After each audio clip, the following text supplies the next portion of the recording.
mute. Hello. Welcome to the Coach's Corner. What the? Oh my God. Please hold. I guess somebody messed with my screens. Didn't I have text like down here? Whatever. All right, I'll deal with it later. Hello. Hope everybody's doing good today. I'm by myself, so we'll see when people join. No clue what we're playing today. No clue what we're doing.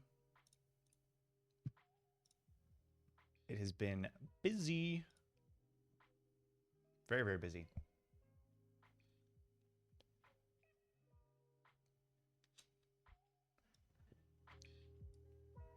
I guess we'll keep some swanky jazz going.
It's not been much happening.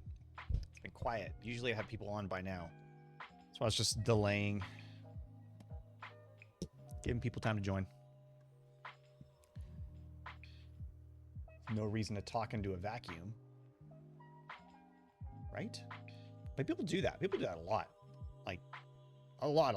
Especially now. I don't know why. It's much higher trend now to see someone talking into a vacuum by themselves than ever before.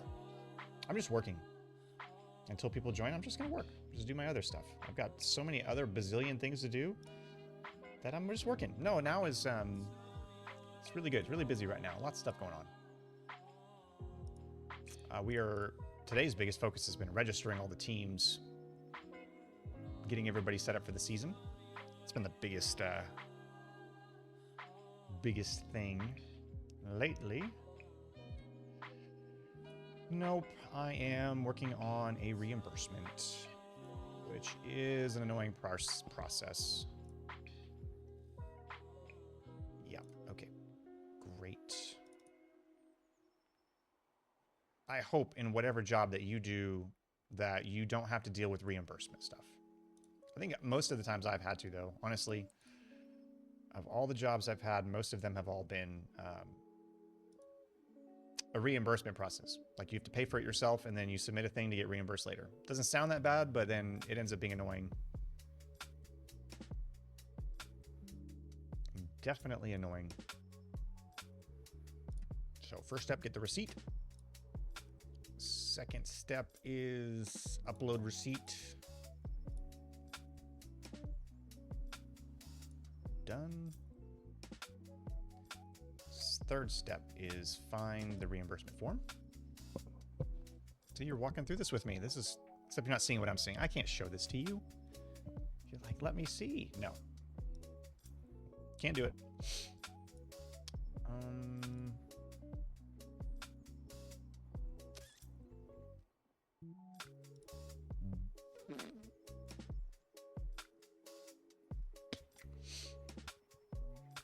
I'm just keeping an eye on it. Like when people join, then I'll shift gears. But until then, I'm just gonna keep on keeping on.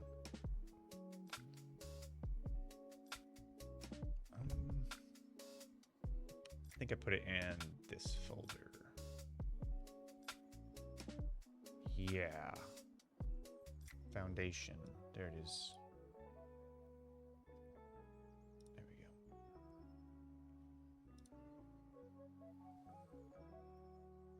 Cool.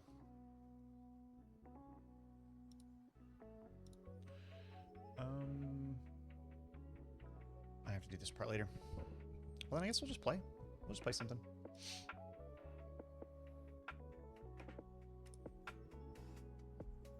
Actually, gonna fire up a game I have not played. Let me update my thing to Dungeonborn.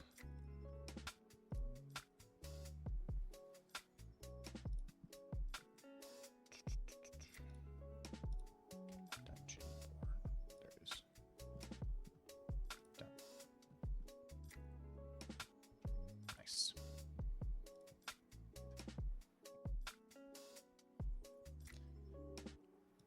Just switch over to the game.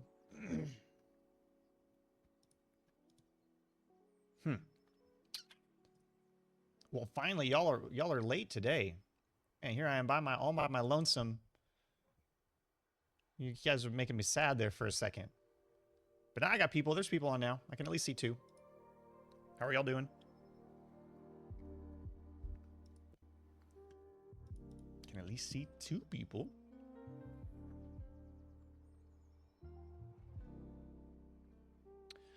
Oh, what do we got going on today? I'm just playing Dungeonborn today. I've not played Dungeonborn in like a bit, and I've been playing a lot of very competitive games lately. I've been playing a lot of League of Legends. Played some Overwatch this week. So I thought, just something random, something completely opposite. And actually, no, I'm not going to do that because Elias. I was going to say, Elias and I were talking about Risk of Rain 2 earlier. And so I actually thought about playing that, but then I remember he played that on here. I think it was a couple weeks ago. A couple weeks ago, I think. I don't know why you're not seeing anything. I am working on it. I don't know what's going on. I guess we'll just do that. Okay. And we will turn that off. And turn that off. I think I got it.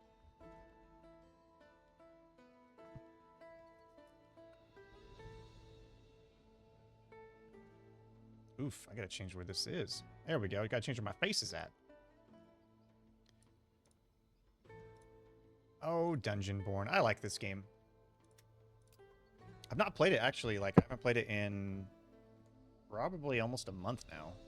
It seems like it seems like forever ago, but it really was not that long ago. It was very recent. I played a lot of this game. A lot. It's a fun game. It's good.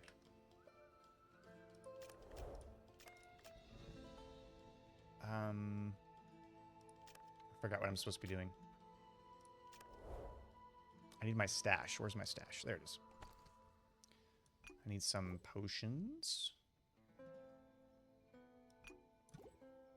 Some bandages and something for offense. Yeah, we'll do shield. Sounds great.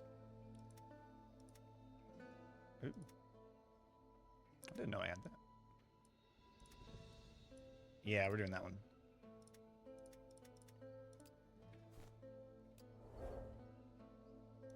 Let's go.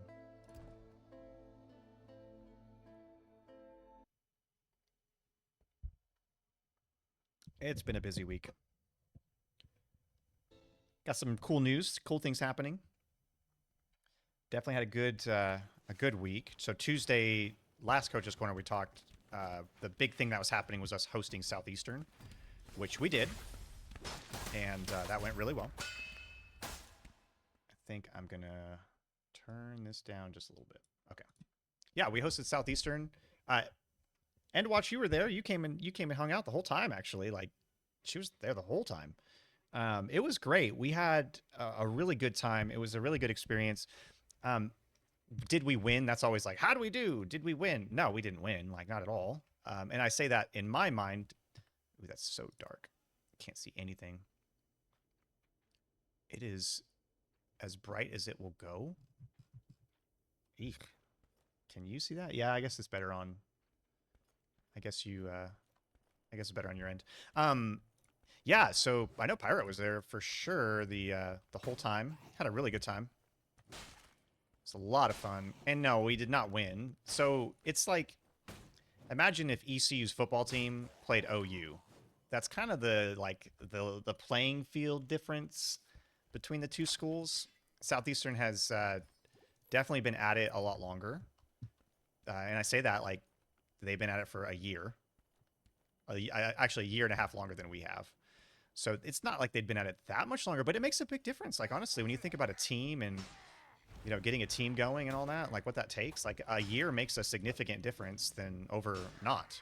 So they definitely had a leg up on us in a lot of ways, and which is actually okay.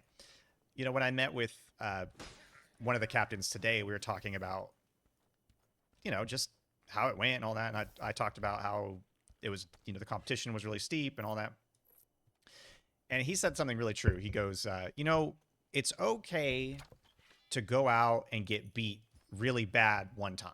Like if you're trying to get good at something, or you're trying to become good at something, and you go out there and just get absolutely wrecked, what that will do to you is it will usually open your eyes and like show you,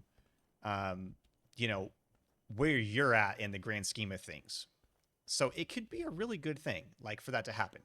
It could be a really good thing for that to happen one time. Now, if it happens over and over again, then you start feeling defeated. So basically what we said was, you can go into a competition and get absolutely beat one time, and that's okay. It's when that happens over and over again that morale starts being negatively impacted, which is incredibly true. And so no, it was not a bad thing, and no, it was a good experience. Yes, we got beat, but it was a very eye-opening experience, and it was really it gave them a lot to like. Here's the things that we need to do. Kind of gave them a plan of what exactly to work on. The other thing that's important to just, my wife and I were talking about this today, is like that was their second time playing together as a unit. That's the second time. They've not practiced all that much. If you really think about it, that's nothing. 2 practices is absolutely nothing for getting ready for a competitive thing. I don't know if I want to take on the werewolf. I don't think I want to take on the werewolf. I think I want to pick that up and then fight these dudes. Yeah, I want to fight these dudes.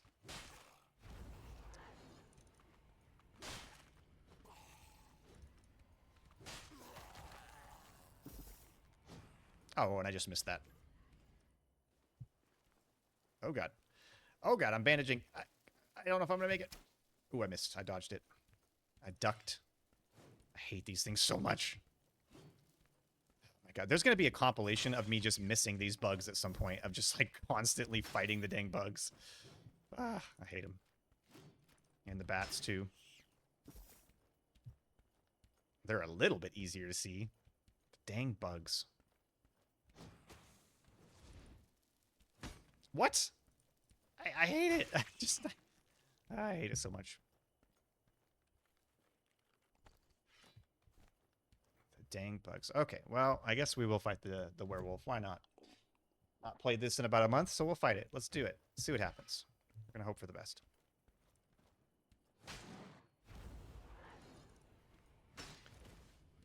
So I've been following these 2 games. There's a second game very much like this game called Dark and Darker.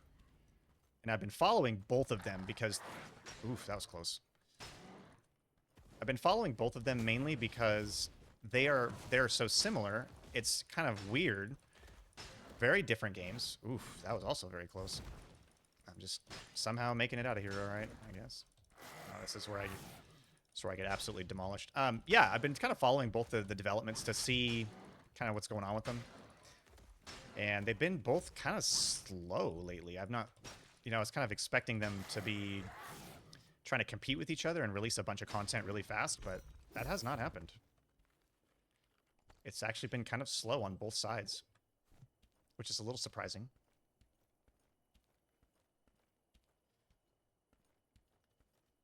It seems like this one is doing a little better than the other one, just in player counts. But yeah, it's still got a long ways to go. Most definitely.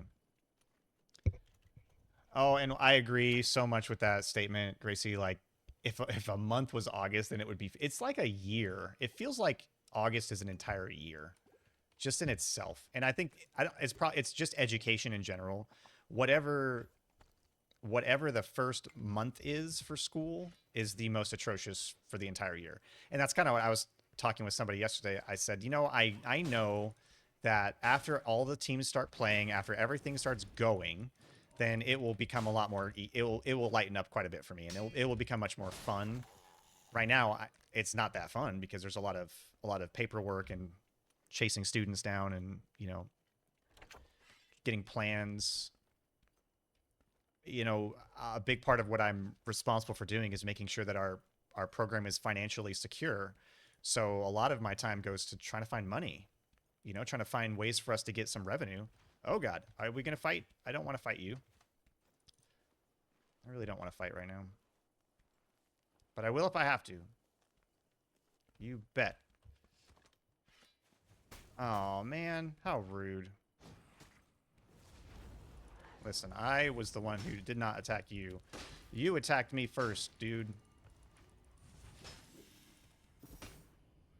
I mean, y'all saw that, right? Like, he blasted me. I don't have any more space.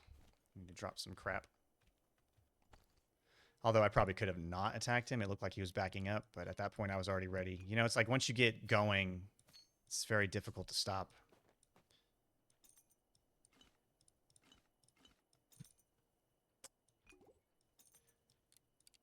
Okay.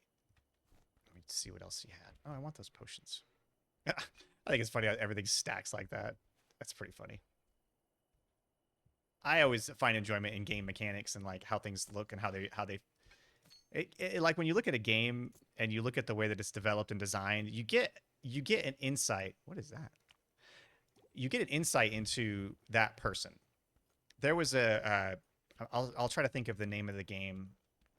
It'll come to me at some point, but there was a whole maybe we'll play through it. It was really good, but it was all about this concept of when you're playing a video game, you're actually getting a little bit of insight into a person.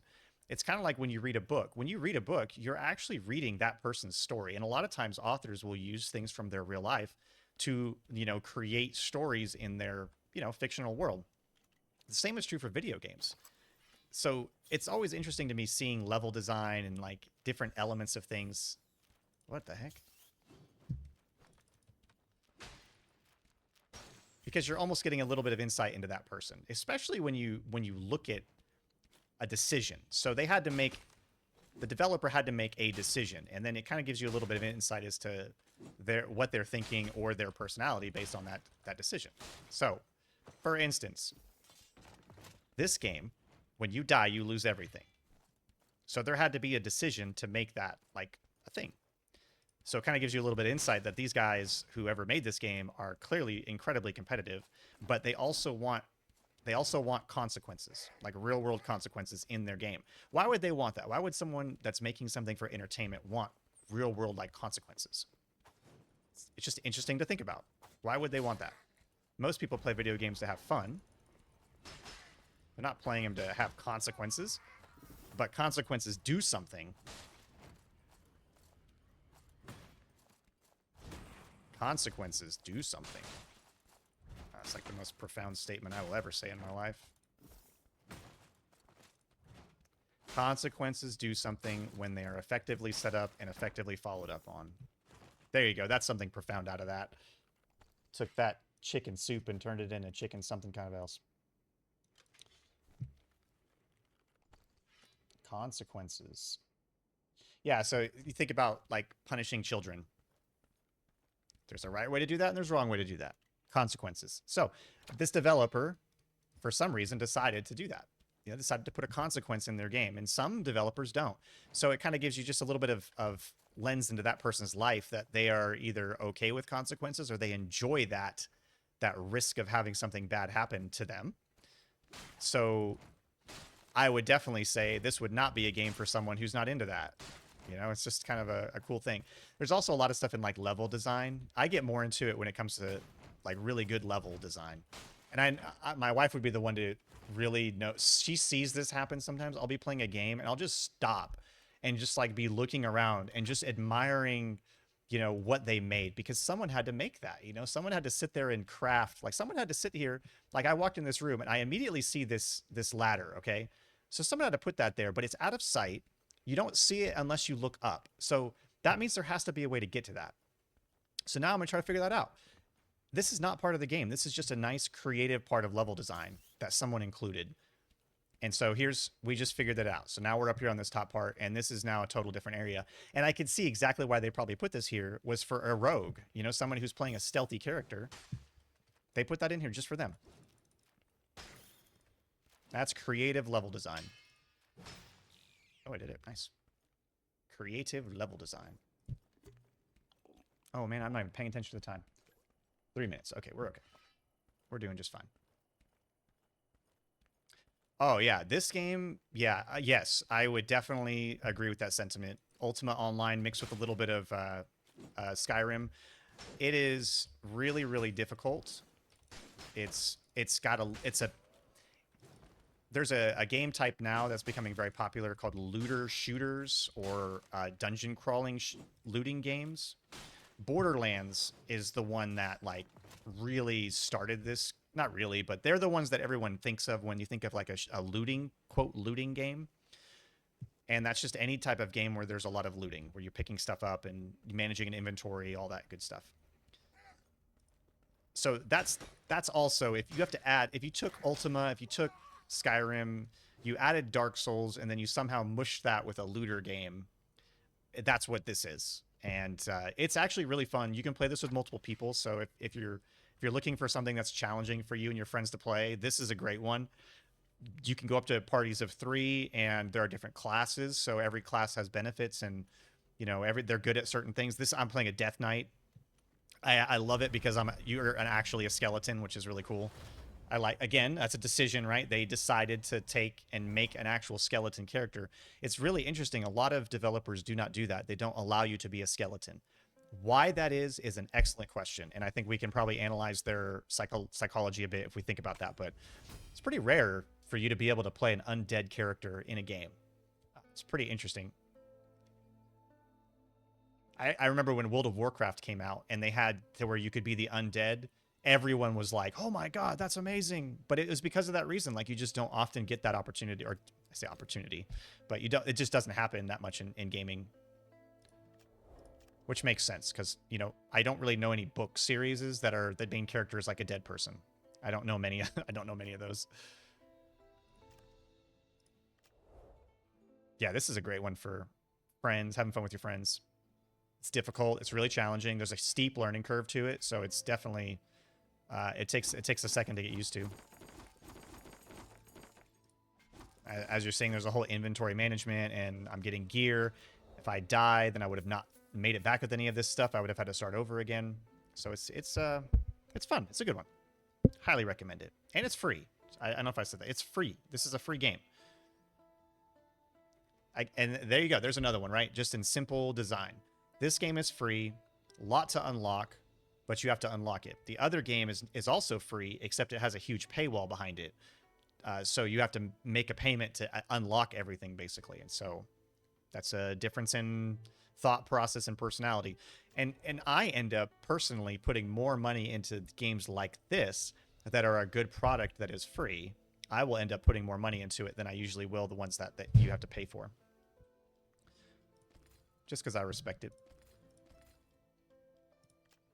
Well, let's take a break for a second from this and talk about... I want to share a couple of things. I'm just going to turn that volume off on that just for now. Okay, updates. What do we got for updates? Let me do one for sure. Go on to Facebook for just a second here. So yeah, so Tuesday we hosted Southeastern. It was really fun. We did get beat pretty bad, but it was more because of the skill difference between the two teams, and which was really eye-opening again for everybody. So we had a really good time. It was a super fun event. Again, this is part of the process of legitimizing esports, of, trying to make esports seem more like a traditional sport. And so, like, here's a jersey swap. You would normally see that with any traditional athletics thing. So there's G, he's the coach, the Overwatch coach for Southeastern, and me.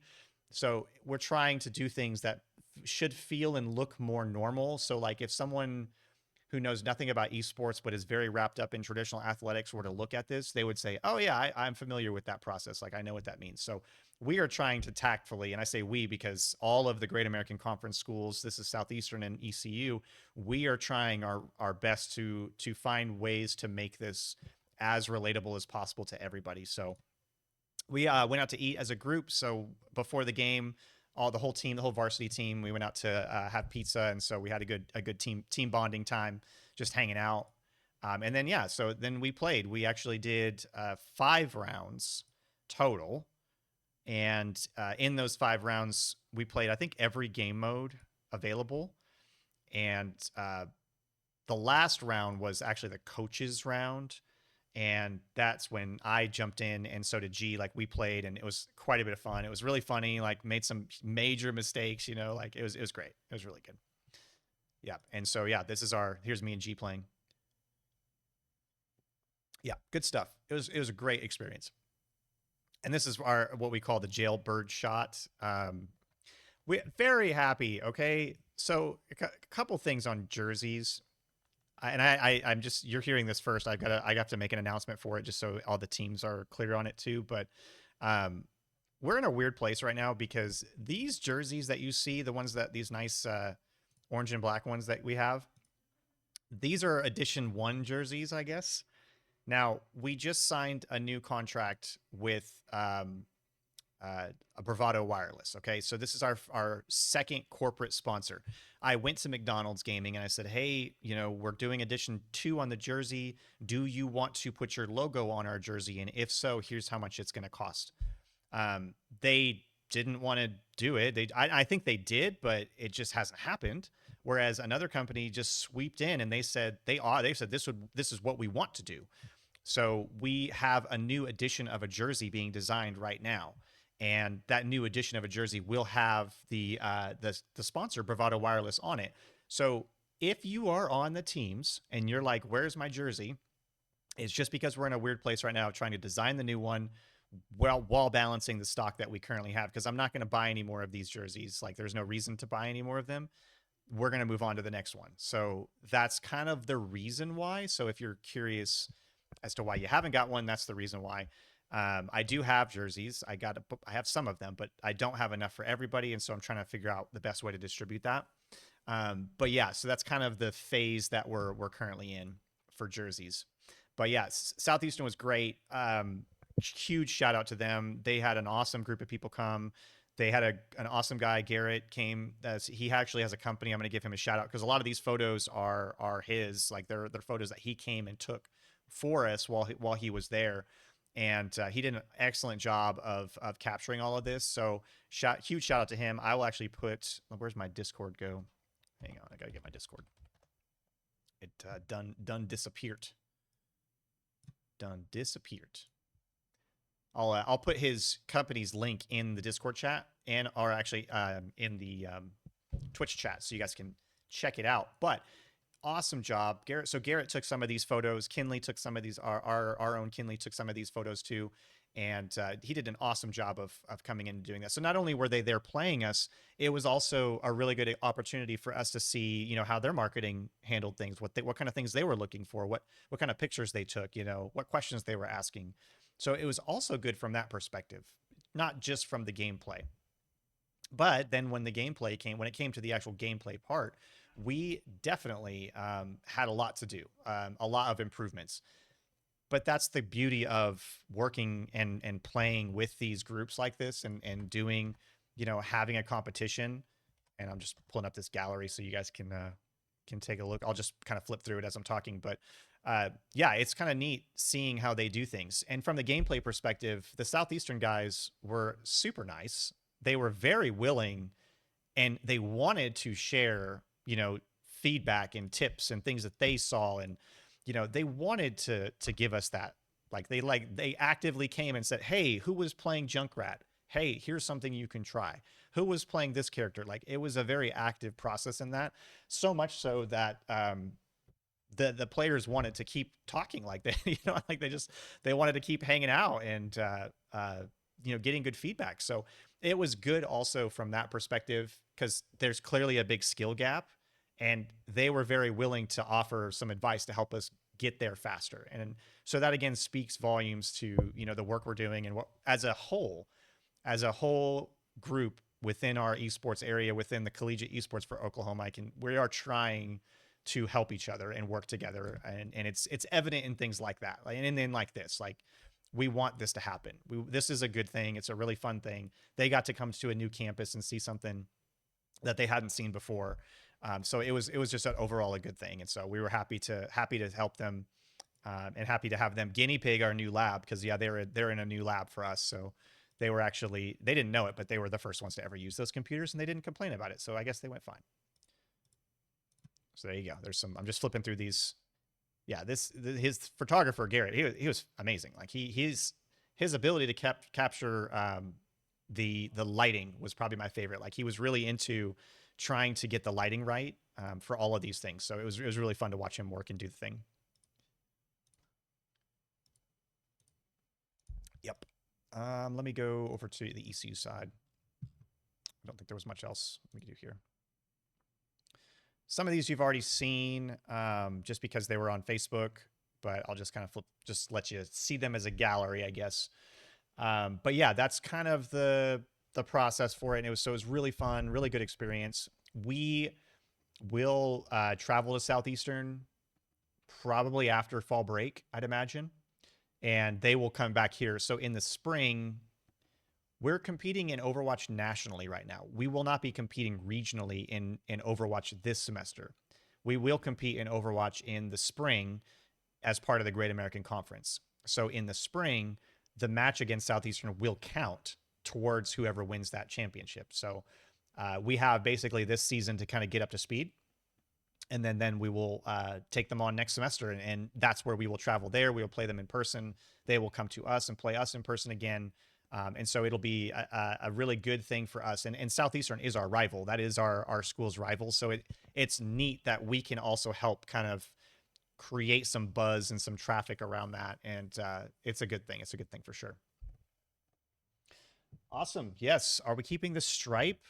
I don't know. I honestly, I really, really, really want the students who are in the esports program to design this stuff. I really do. I worked with our marketing department, our ECU marketing, for the most part, and just made it, just kind of came up with the idea and the design. There are many things about it I like. There's many things about it I don't like. But I will say, for a first start, I think it's great. And honestly, even when we're out, and we're like, to be completely honest, even when we're out and about, visiting other schools and seeing their jerseys, ours are still, and it is in my opinion, because this is my thing, but it also is evident in what people say, the feedback people give to me. And I hear it from students. I hear it from the people that are on the teams. Wow, we love your jersey. Wow, this is a really cool design. Where did you come up with this? How much, all of that. I get asked about it all the time.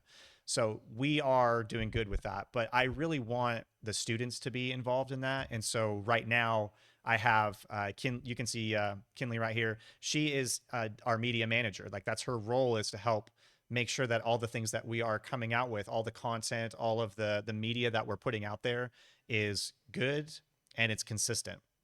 And so she is going to be very much involved in designing that, the new jersey. So I want her to have her creative input, but also still work to make it something special. So I want them to be involved in it for sure. And most likely what'll happen is we design a few and then we'll vote on them. That's most likely what will occur. So we'll see.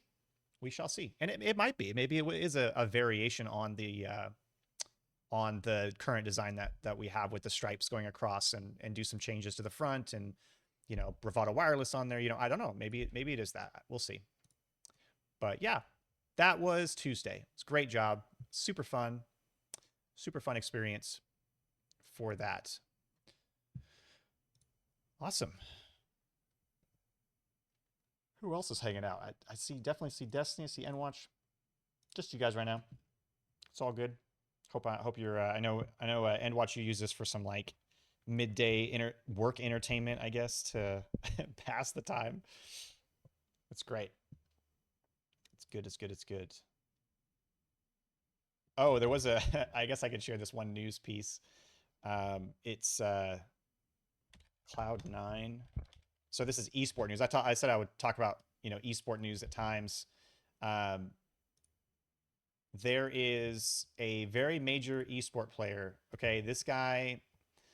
I've talked a bit about the professional esport scene and like how it's a mess right now, and it really is. The professional esport scene is a hot mess, and I am very hopeful that the students that we are working with now, the students that are coming next, they will be the ones to take the professional esport scene and just completely revitalize it and completely just turn it upside down and redo the whole thing from the ground up. Like I really could see that's my vision for what I want to see happen. And it's just there's just a lot of issues with the professional scene. So this guy, Jojo, we'll just call him Jojo. He is a Overwatch player, or sorry, League of Legends player. It's a League of Legends player. The highest paid player, it has been confirmed. I heard it floating around this morning. It's been confirmed. He is the highest, or was the highest paid esport player. They didn't disclose how much, but they did disclose that it is accurate that he is the highest paid League of Legends esport player in North America. That's very significant. So, and of course, he's a good player. He wouldn't be there if he wasn't a good player. Well, he was just recently, his contract was terminated, forcibly terminated. And why was his contract terminated? Well, his contract was terminated because of tardiness. You heard it right. Tardiness. He was late and absent from practices, from team meetings, from team events. He was absent or late. That's what got him terminated, which is really crazy if you really think about it. Now, for me as a leader, I say to myself, okay, well, how far would you let something like that go before you address it or make dramatic action? And I was always taught in the business world that if something happens, you address it right away. You set an expectation and address it. The next time it happens again, that's an accountability conversation on that person, that they are now accountable and responsible for it. And the next time it happens again, it will result in consequences. Then the third time it happens, all right, you now have consequences. Here's your consequence. And then if it continues, those consequences should escalate. That's a very normal coaching and development process for how to handle anything. Like somebody, spills a drink in the lab. I'm going to meet with them the first time and make sure I set the expectation. I'm going to address it one time and let it go. If it happens again, that's when the conversation will shift. I will always want someone to have the opportunity to correct whatever the behavior is. So I asked myself, like, what would be too much, right? So you kind of just heard my framework. They said that the staff started counting because it became such a problem. The staff started counting how many times they were late. They got to 43 instances of this player being tardy. That's insane. That is absolutely insane. I would not and I get professional, blah, blah, blah, but I also see this dude's getting paid premium dollar. Premium. I mean, we're talking a lot of money to not show up. And it reminded me of in the NBA, there's been some instances where some NBA stars will actually just vanish. They'll just disappear for a while. And Kyrie Irving is one that I remember a lot. He was getting in big trouble. He was getting a lot of flack because he was missing a lot of his games and practices and things. Like he was just not there. But 43 is a bit excessive. And so for me, as putting my fancy business hat, I didn't bring my hat in here, that also shows a very intense weakness with Cloud9 and their organization. Why would they let that go for so long? That's just, you can't have that. If you want to be the best of the best, you can't have that. You can't have something like that happen. And then on top of that, now this is public news. So now how does that look for Cloud9? Not only does it look crappy from their leadership organization because they let this go 43 times, but then on top of that, they let all these details leak. so that people know specifically what happened. So both of those things are bad. So now Cloud9, not only is this player's reputation now negatively impacted, now Cloud9's reputation is negatively impacted. And I guarantee you their people are furious and their people are pissed. And I say their people as probably the ones who own Cloud9. They are furious right now. They're furious, but they're also probably happy. They're like, okay, this is bad press, but at least it's some press. But they're also furious because why do people know about this? Like, why do people know that we had to address 43 instances of tardiness before we were able to terminate this contract? And I can tell you right now, legally, from a contract perspective, you don't need to get to 43 infractions before you can terminate a contract. That's not how that works. Like, I can tell you for sure, you don't have to have that much infractions and evidence on a contract to do that, unless the contract specified you must address tardiness 43 times before we can terminate. No, it doesn't work that way. And most contracts have a lot of clauses in there about, and his contract was terminated due to performance issues. It was due to professionalism and performance. So he was terminated for a very valid reason. But I stress, it should not be this much. You should not have to address something that much for it to improve. Yeah. Interesting. Very interesting. But yeah, that happened today. That was big this morning. So there's been a lot of people around. If you listen to any YouTube or esports or any type, you'll probably hear about this. Like, people are all over it. And it partly is because he's a good player, but also, it's kind of a stupid thing. That's a very stupid reason to give up the largest player contract in any esports player that exists in North America. I mean, that's pretty dumb. In a lot of people's opinion, and that's also why it's getting a lot of publicity. So it's wild. But yeah, it's weakness on the player. It's also weakness on that organization, and then just in the general, because of those two weaknesses, you're seeing cracks come through in that organization. That's evident. So yeah, not looking great for Cloud9. Not looking great. And yeah, again, now they just lost their best player too, right? So now their whole team is getting hurt because they just lost their best guy. So it's just a bad deal. You hate to see it. It's just a bad deal all around. And that's what you get, I guess. That's the way it is. It is what it is. It's my favorite saying in life. My dad, he would say that so much that it's like ingrained in my brain now. It is what it is. That's how he said it. It is what it is. Every time something went wrong, it is what it is. It is what it is. It is what it is. Yeah. Good stuff. Good stuff. Good stuff. All right, let's get back to Dungeonborn. Let's play another round of Dungeonborn. See if we can die this time.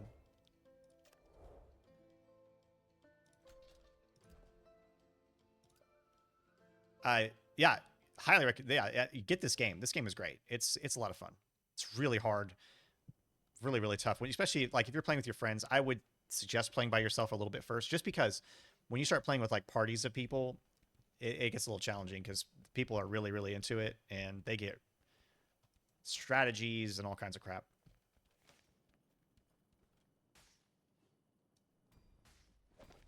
Eat that.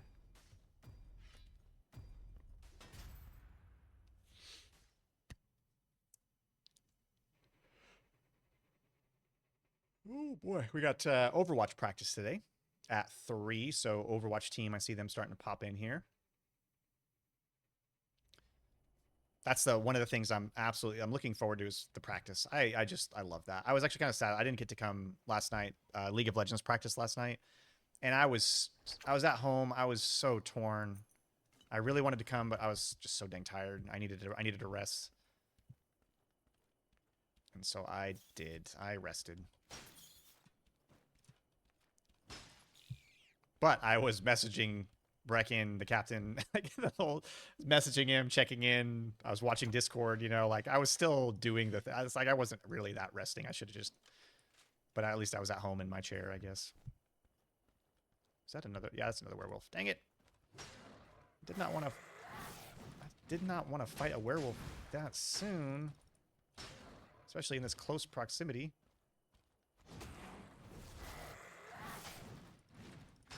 Dang it. Oh my gosh, I'm gonna die.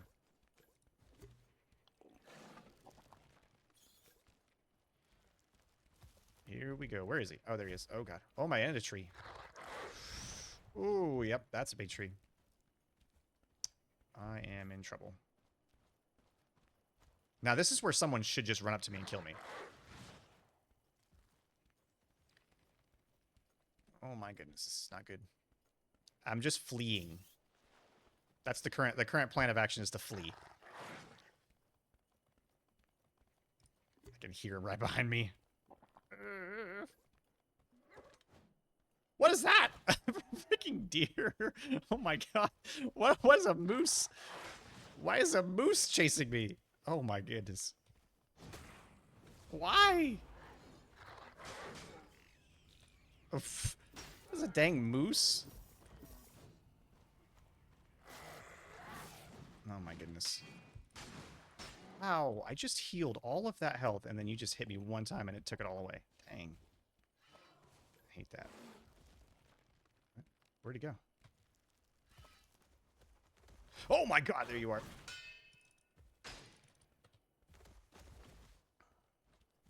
This is stressful. Oh my goodness, yeah, I'm gonna die. Die to a dang werewolf.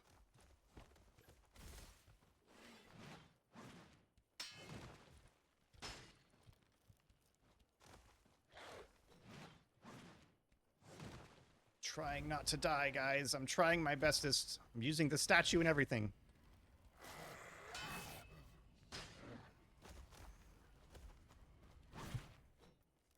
Trying my bestest here.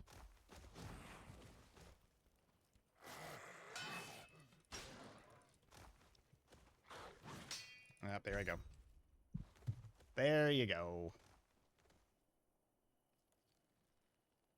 There I go. I'll be dead. Well, that was way too exhilarating. Oh my god. I guess that means I can switch characters now. Usually that's what I do. I play a character and then once I die, I switch.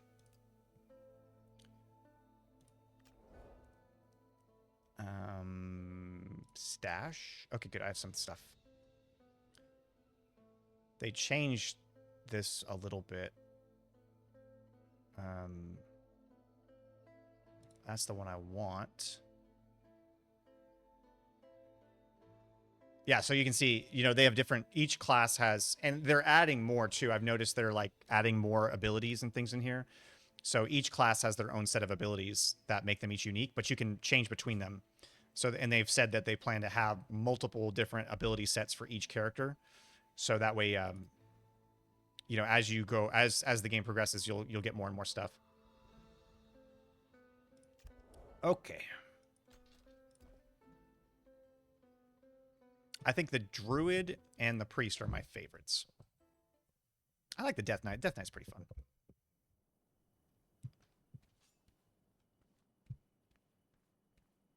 Oh my. He has a tattoo on his eye. Hello.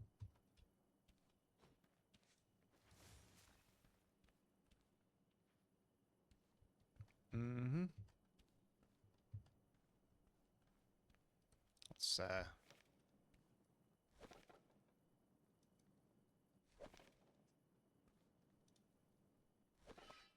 give him my torches.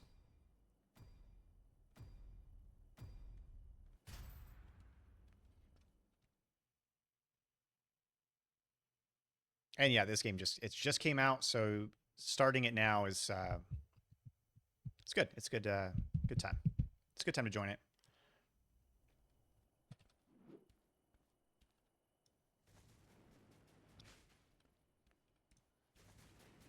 And now I am a priest.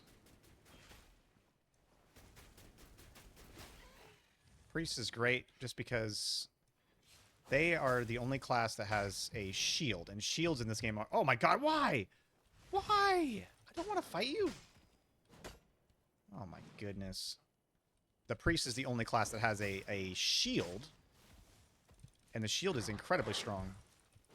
It also does not cost any mana. So, and you can kind of, if you look at my health at the bottom, you'll see like this little purple area. I just took a little bit of damage. But, and I also have a heal, so I can keep myself healed up.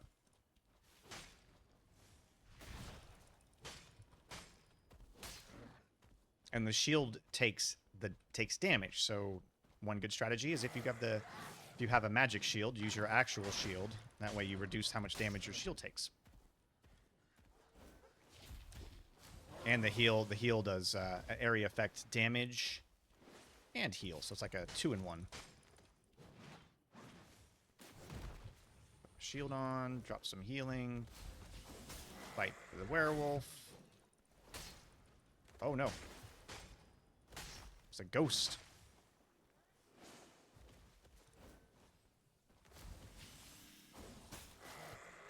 And then eventually he will die. Or I will, but probably him this time. I think I got him on the ropes this time.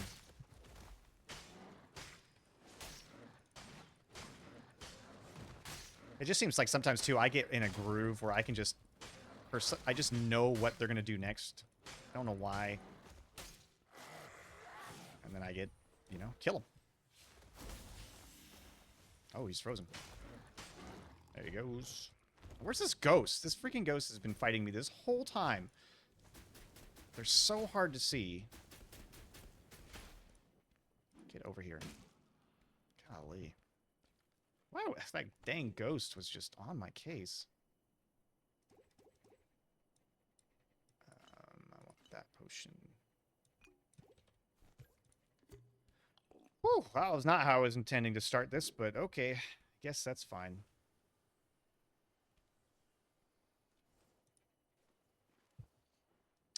How much carryover happens between runs? Your character has a level, so you do actually level. They max at level 20. So when you first start, you won't have, you know, you'll be lower level. So that's part of it. You keep the gear between each run. You also build up a stash. So like you've seen me kind of going in there and grabbing potions and stuff out of a box. Like that's, you have a stash that stays with you at the camp. So even if you go through the round, you get some good stuff, and then you leave, you don't lose that stuff. You either sell it, turn it into crafting materials, or keep it. And the reason you'd keep something is if it was good for another class. Maybe you find a good item that maybe you're playing as the druid and you find a good item for the warrior. Like you can put that item in your stash, so the next time you're playing the warrior, you can use that item. So there's that. There also is what are called heirlooms. They're items that you actually make, and you level the items up. So and I can show you when we're out of this, but you actually level the items up, and so the items actually get better and better as you play. That's another thing that's advantageous for this. Oh shoot, that's right. I have mana. I forgot about that.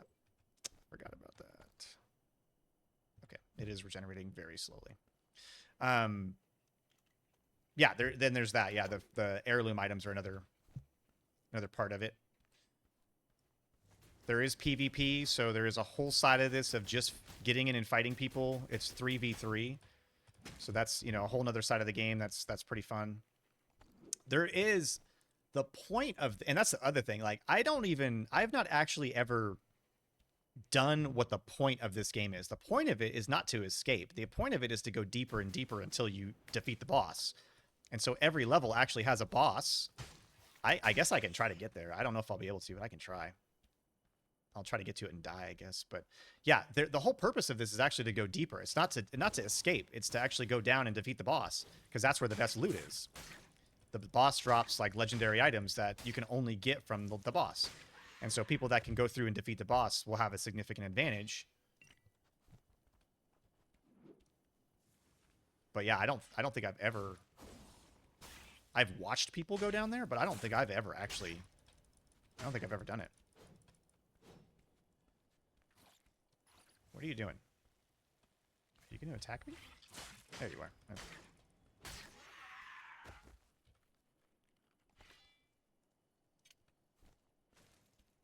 I usually only pick things up if they're green or better. So there's an item rarity thing. a dang bug. Fighting a bug and a rat.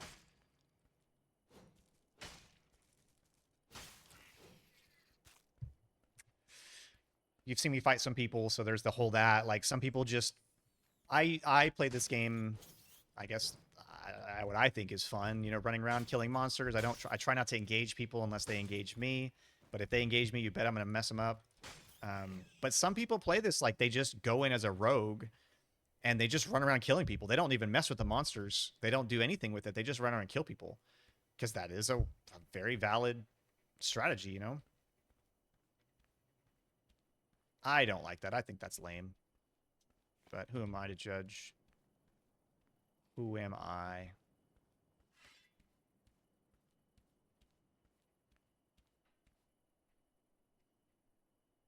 I just heard a noise. This is a tree. I know it's a tree. It's a Trent, a tree ant, a tree monster.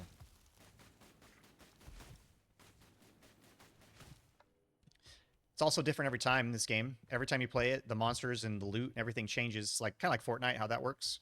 So it also adds a lot of, you know, randomness to it.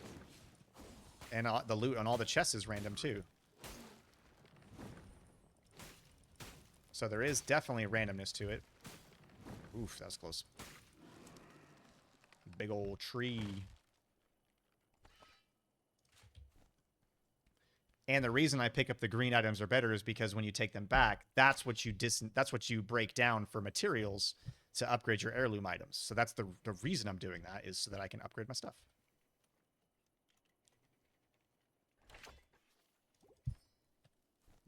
What is that noise? Oh, it's a bug. Oh, no. If you play this game and watch, as soon as you fight one of these dang flying beetle things, you will know my pain as to how annoying it is. And then you're going to see me the next time and you go, those stupid bugs are so annoying. Because they are super annoying. They're the worst thing in this game. By far. I mean, by far. And I haven't even got to the last boss, so I don't even know what that looks like.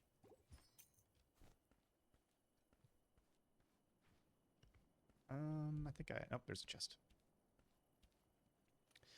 Man, if there's a way for me to increase my brightness, I need to. Brightness. My brightness is maxed out. Okay, well, I guess that's it. There we go, getting some Overwatch people in. There's the Legend Sift. Blah.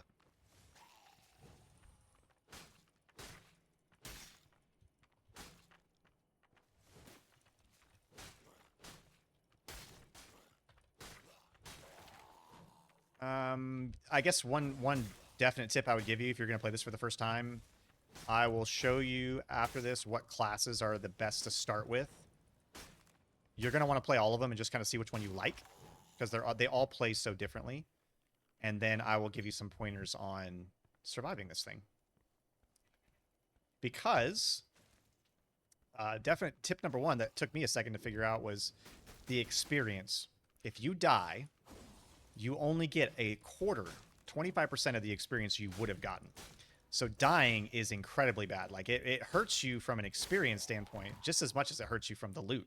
So your better bet is to try to survive than it is to go out and try to kill people. So that's why when I show you, like, what characters, I'll show you the ones that are the most survivable. Not necessarily the easiest to use. They're all difficult, but I'll show you which ones are the ones that are the best to survive with. And I'll give you some tips on how to do it. Okay, so if you can see at the top right, a shadow portal has appeared. The shadow, so there's a bunch of exits of how to get out, but there's not very many ways to go down. And so a shadow portal just appeared, which means that there's one way to get down to the next level. Someone can take it, and then it closes, because each portal can only be used one time. So I see a portal over there that we can use to escape, which is good. So now that means I can just kind of hang out in this area.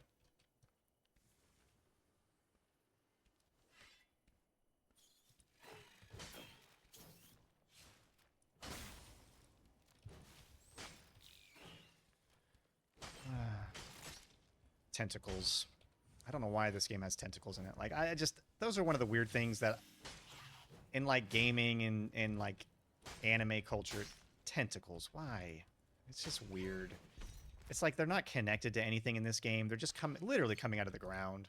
So that means... we were talking about earlier, developers, and, like, that means somebody at this development studio really likes tentacles. Because there'd be no... Like, there's not an octopus monster. There's not, like, something that would require that. It's just... They're just here. For no reason. Could have been anything else. They could have chosen, like, a branch that smacks things, because there are tree ents in this game. But no. It's like a dang suction cups and everything tentacles.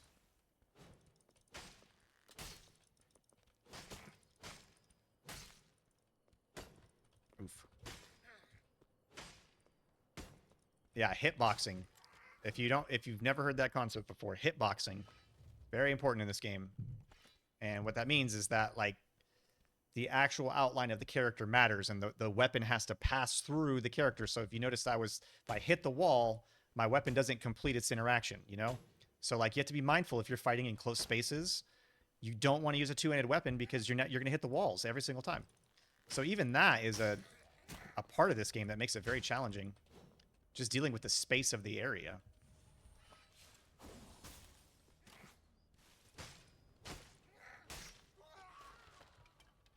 What? See, that time I hit the dang... I hit the, whatever, the metal thingy that holds the light. What do you call that thing? The metal thing that holds the light. I don't know what that is. It's a thing that holds fire, and it stands up, and it provides illumination to people. Most commonly used in medieval times. Mostly made out of iron, actually, so they were very rusty, and they stunk when they put stuff in them. And they use a lot of, like, fat. They use fat, rags drenched in oil and fat. Whatever you call that thing. Just want to kill the stuff around this portal so I can get out of here. So now I won't be able to do a combo because I'm getting stuck. I'm hitting that dang metal thing. What? Oh, there you are. I guess my mind is stuck on candelabra, and that is not what that is, like, at all. It is not a candelabra. It's not that. It's something totally different. I want to say standing torch, but that's probably wrong too. Dude, this is just taking a bunch of hits. There we go. Okay. We're trying to escape.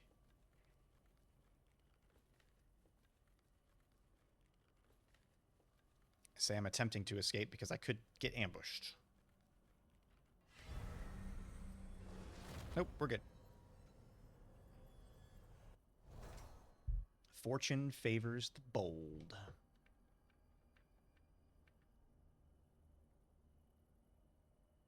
Is anybody still fighting? That person is getting out. Oh, they were the last person. Okay. Yep, that's it. Everyone's out.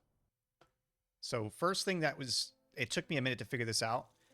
There's only 15 people in each match. So knowing that is advantageous because you can watch and see who's dying. It shows you when someone dies. So you can gauge how saturated the map is based on how many people are still alive. So I use that a lot because that makes me determine, am I going to hide or am I going to try to get out? Or am I going to continue to loot? So that's one. Know that there's 15 people in each match. You see who dies at the top right of the screen.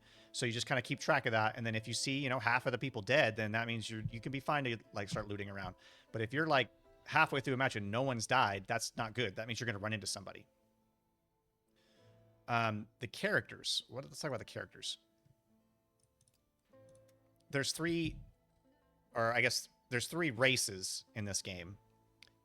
So races is in, like, types of people. Humans is one of them. Undead is a second one. And then the elves are a third one. So each of them are different in how they work. Each of them have different classes.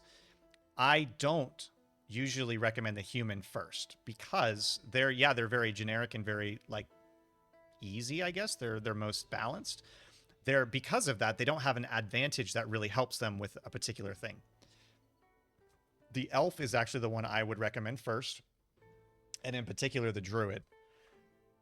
And I'll play Druid next just to kind of talk through why. And the Druid in particular is the one that I would suggest first because of a very important thing. When the elves are crouched, so if an elf crouches and stays stationary, they go invisible.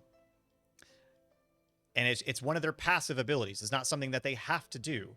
So they enter stealth just by crouching, which is incredibly advantageous because that means that you can pick any corner on the map and just crouch and sit there and no one will be able to see you and they'll just run by. That's a huge advantage. And it also makes it very good for if you're new and you're just like trying it out, you can loot an area and just kind of hang out and make sure you're not getting attacked. Or if you hear somebody coming, you can crouch and just let them run by. So really, really useful, and why I suggest this one. The second one is actually going to be this Cryomancer. And Undead are neat. They if you watched me playing the Death Knight earlier, you have souls, and you use souls to power your abilities. And you get souls by killing things, and you earn souls by using some of your abilities. Well, the Ice Mancer, the Cryomancer, one, their curse is incredibly strong. They have just an ability. You just have to hit someone with it, and then it will slow them. It will do damage to them. It does a lot. But then they also have a frost barrier where they can just get encased in a piece of ice, which makes them invulnerable for about 8 seconds. So if you're getting into a fight with somebody and you're like panicking, you have that frost barrier. You just turn into a giant ice crystal, and you can use that to have a second to figure out what you want to do. Or sometimes you'll see them make a mistake, like they'll start to try to patch themselves up, and then you can hit them. But it at least gives you a second to think, and so that's super advantageous. If you're playing any of the human classes, the warrior, the fighter is the one that is the most standard that you would use. I just, for my reasons, I don't like it as much, but a lot of people do. So Druid, that's what we'll stick to that, and I'll play around as a Druid and kind of just show you what that looks like. And I'm actually good on my items. I mentioned the heirlooms thing, so I will actually make an heirloom for this run. And heirlooms is you upgrade them, you make them stronger, and then on top of that, you actually imbue them with abilities. So you customize what is going into your items. So it's super, super useful. And I will go ahead and craft one of those things.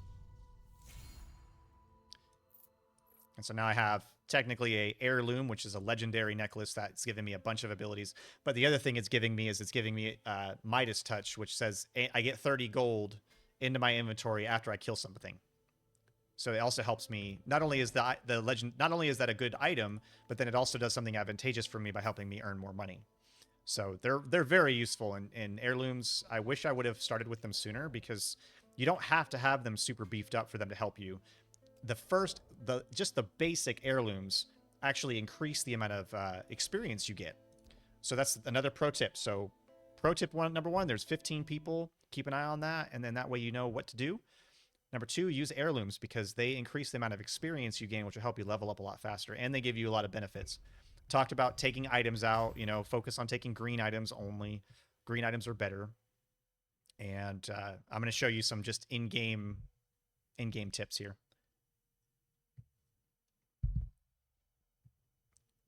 Team Overwatch is getting it. They're getting ready. All right.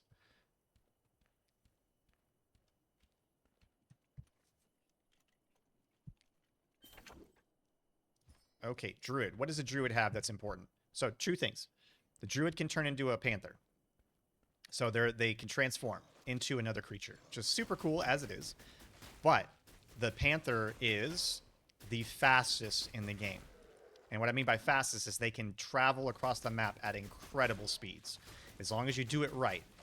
And so I'll kind of show you how to do that here in just a moment. They are a mage, technically, so they are casting spells and using those type of items.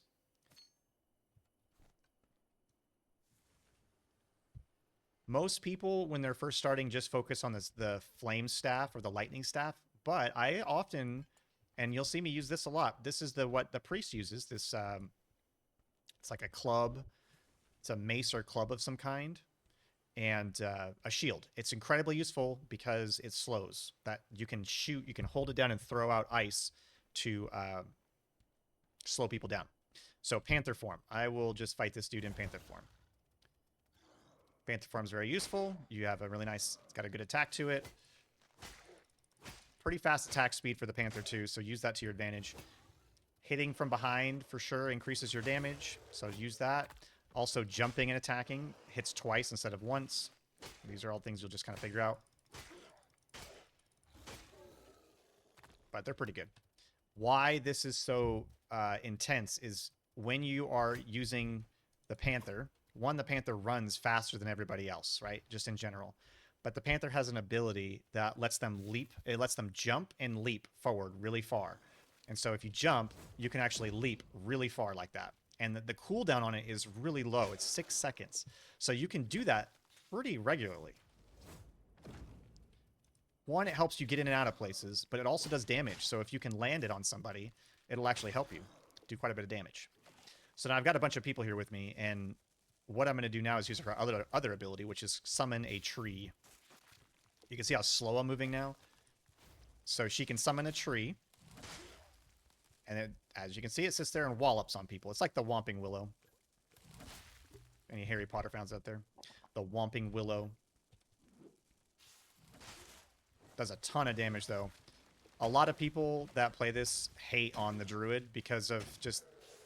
The Druid has a lot of utility. Huh? What'd you do that for? The tree can hurt you, though, so be mindful with that.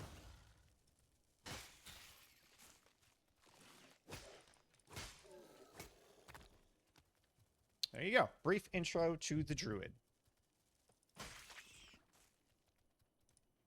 Did you see me just jump and catch that one beetle, like, right in the air? That was pretty good.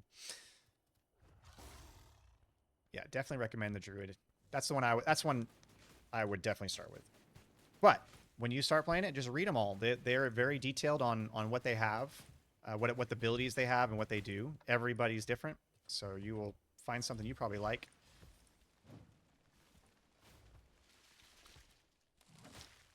Ranged weapons are one that this game definitely has a big opportunity on. So if you're thinking like Ranger or something, that's not quite ready yet.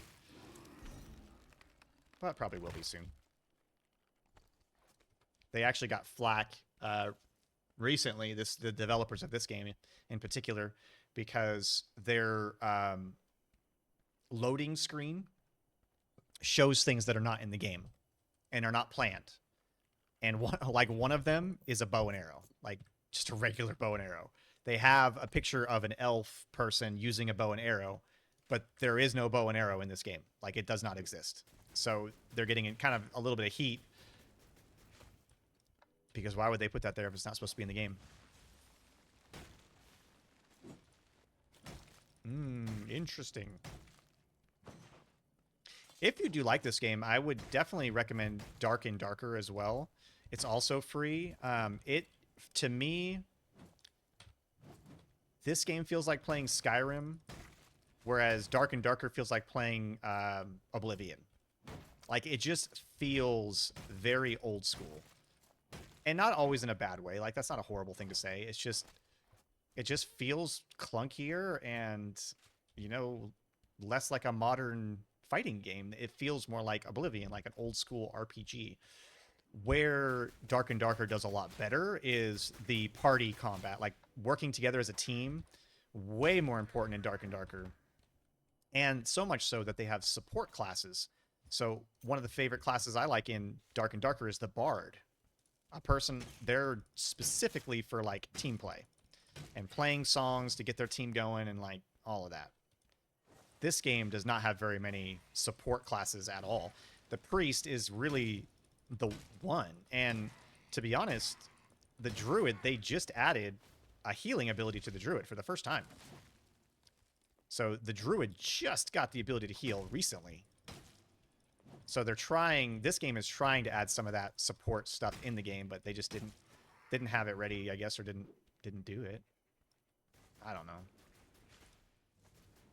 Hashtag priorities.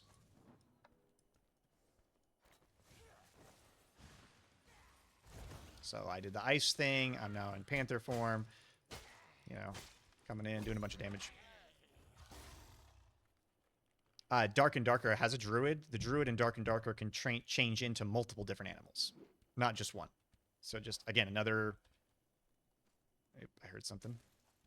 Oh, just you. Just demonstrating this whole getting around thing for you.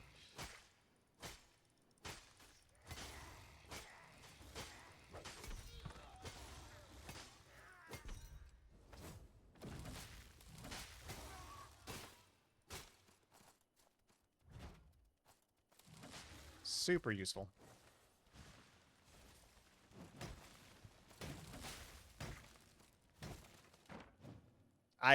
In a way though, like this is a great party game. It's a great game to play with friends if you're like if you have friends that actually I wouldn't say it's not a casual game by any means. So I would not expect someone who never plays video games to pick this up.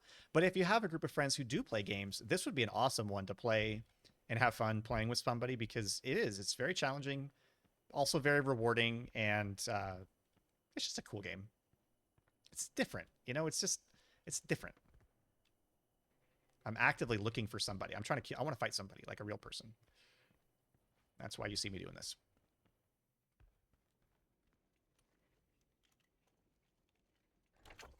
Just because I see... So, at the top right, I see 2 people have died, and they both died to other people.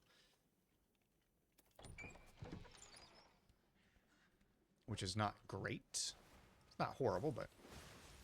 just means that we've got some people out there, and one of them's a rogue. I can see that. Ow. There we go.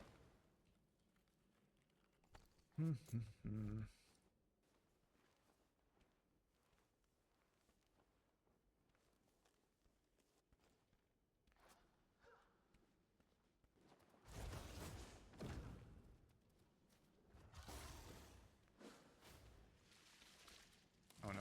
Okay, good.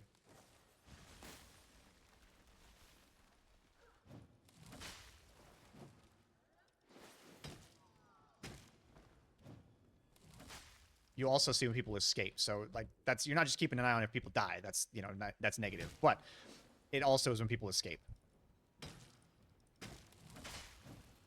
So that's another way you keep track of people. So somebody escaped. So now I'm tracking 3 people. 3 people have died. So 12 are left. So I'm still not in a good place where I'm like, I don't really... There's still a really high likelihood that I run into somebody.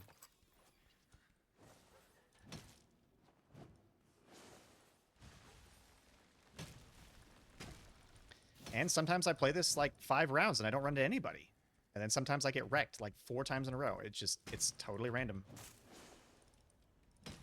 If you do play this with people though, you can resurrect. There is a whole process of like if somebody dies, you can pick up their thing. They have like a soul stone.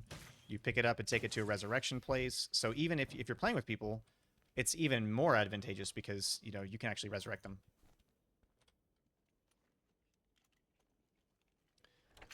We have a situation, I can tell. I'm going to have to message them. So we have Overwatch practice starting. And part of the challenge with this is organizing the play, especially in the labs. Because I've got 5 different teams now operating independently, kind of doing their own thing. We have 3 labs, and which makes it very challenging from a scheduling perspective. Oh, there you are. I was like, I thought there was a second one.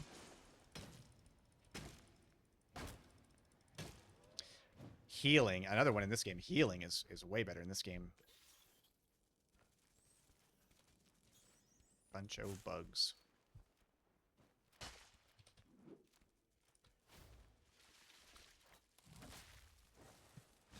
But what will help that soon is we will have signage in the labs that show when we are open and when we are closed. They're just in the mail, so I don't have them yet. It's been an oddly quiet round.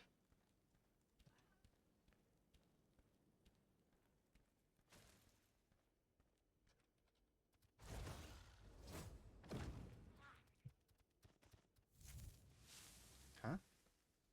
Oh, there you are. I was like, what? Where is he? This is a mini boss. Probably one of the easier of the mini bosses, to be honest. Just got to keep moving. It drops these sigils on the ground. They explode. It's pretty easy. As long as you're paying attention.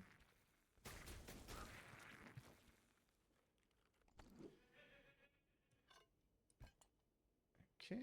Nice. Got a better mace. I'm looking for now an escape portal so I can show you one of the why is the elf good spiel.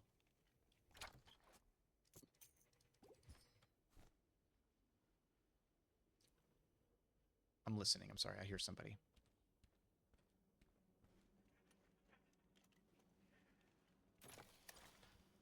Nope. Okay. Oh, there's one. Oh my god, it just spawned right behind me. That's funny. That's great. And there's a bug. Oh, I hate those things.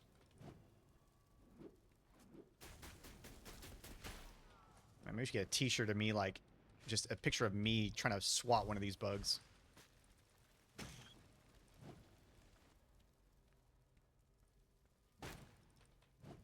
Okay, I hate these things. It's so bad. It's horrible. Okay, so why is it out of it? Here's one, right? So, like, say I'm working on this portal. If I just crouch for a few seconds, then I will go invisible. And even if I'm trying to make the portal, I'm still invisible. So no one can see me right now as I'm doing this. So even if someone ran up right now, they would not see me. So it's very, very advantageous. Because it helps, especially if someone was, like, trying to shoot you from afar. They wouldn't be able to see you, so...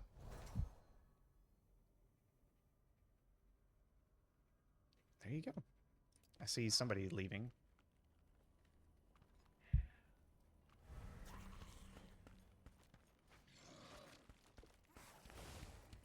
Ah, I see. He does not have enough time.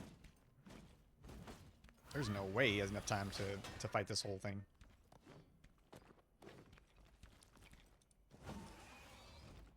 Yeah, I don't know. I don't think this person has it in a minute.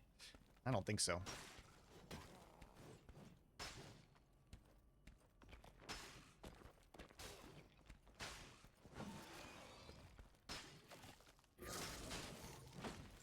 I don't know. We'll see. I don't know if I've actually ever killed this particular mini-boss. I know I've killed the werewolf, like, a bunch.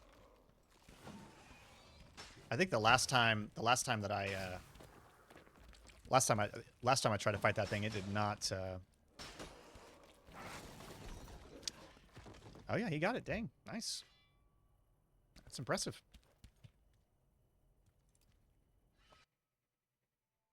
That is impressive. What's up, Cole? Yeah, I see you over there. Playing some Smash. But yes, this game is violent. Violence is an option. I talked about the stash, so you know that. It reminds me, the inventory system reminds me a lot of Diablo. Especially like the original Diablo.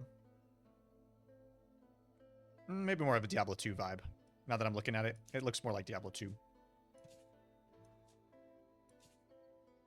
I got my first computer.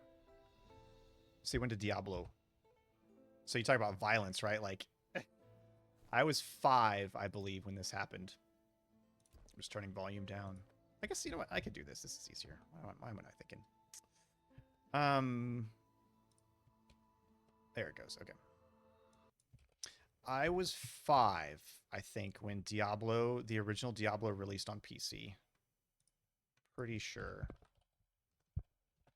Diablo 1. Yeah, 1997. So I was 6. I was 6 when this released. So what the story I tell people generally, like a lot of people, sometimes people ask me like, oh, well, how long have you been gaming, or when, blah, you know, that's a pretty typical question. I was 5. I was 5 years old when I started gaming. Before 5, I was playing computer games before 5. Probably as early as 3, maybe 4. The first video game I remember playing was actually on a floppy disk. It was called Merlin, and it was a point and click like adventure game. And so that was probably at 3 or 4 that I was playing that. It was at my dad's work. He had a really nice computer, and it was on the whole game was on a floppy disk.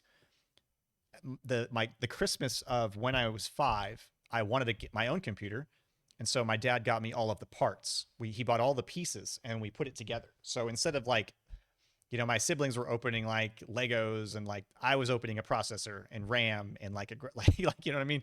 I was getting all of the pieces, and then we spent that day putting it together. So one, it was like a really it was a memorable thing for that, but then it just kind of showcases how early it was. So Diablo was one of the first games I remember playing on this, and my computer was running like the brand new Windows 1995, like straight up out of the box, like brand new operating system.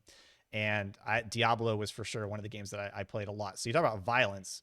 This game is so violent. It is so graphic and gory, and I was all for it. So yeah, I definitely remember that quite a bit. But yeah, the inventory system in this definitely reminds me of Diablo for sure. And let me do some heirloom stuff. Any questions today? Who's hanging out? Like, any questions we got going on? Nope. Typical crowd just hanging out. Need to start. What I need to do is I need to get like the interviews planned for this, because that's what I need to do. It's been incredibly busy. Incredibly busy. But it will get better. It will get better.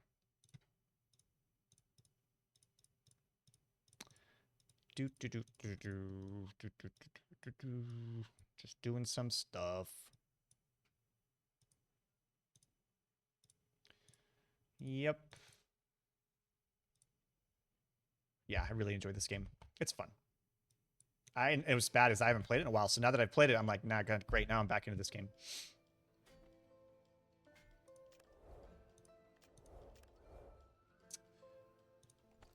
I think this item is the one that's like the most underrated in this game, is the Ascension Potion. It gives you a bunch of experience as long as you make it out alive. And so when I have those and I'm trying to like level up a new character, I will just purposefully hide and then leave, because you get so much experience from that potion that it's more worthwhile to just wait and then get out of there and try to escape. But I think I am going to go to this one. The rogue is the character that I struggle with the most.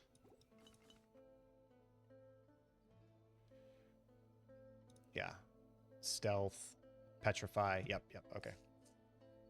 So sometimes you'll hear people on, if you like watch any videos of this online, some people will actually talk about that the rogue is the class that they prefer to use for a new player, because they have stealth. They have an immediate stealth. The druid or elf, you have to kind of crouch, but the rogue has an immediate stealth. It's like instant. And the rogue has a petrify. So I'll show you. You actually can petrify somebody and they actually get stuck. They sit there like that for a while. It's either until you hit them again or a certain timer expires. So that's, somebody comes at you and you're like, oh my God, you can petrify them and then run away, because they can't, they won't be able to chase you for a while. What was that? Oh, so this is the cryomancer I was saying. You can also petrify using an arrow. I did not know that for a while. You can use petrify on an arrow. So you could petrify and then shoot them with the crossbow from really far away.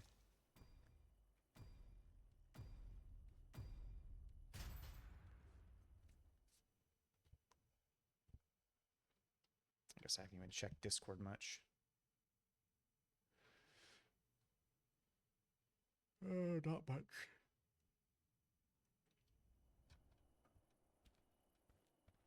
Let's do it. I have a hard time with the rogues, the weapons, or what I have a hard time with.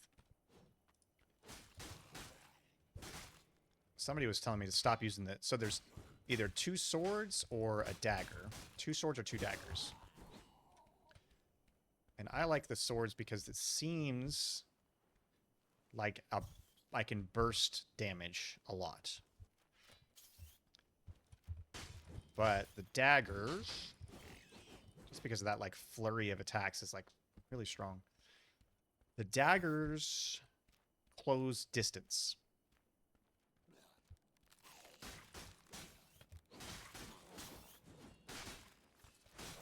See, when I do that flurry, I can usually kill a bunch of things.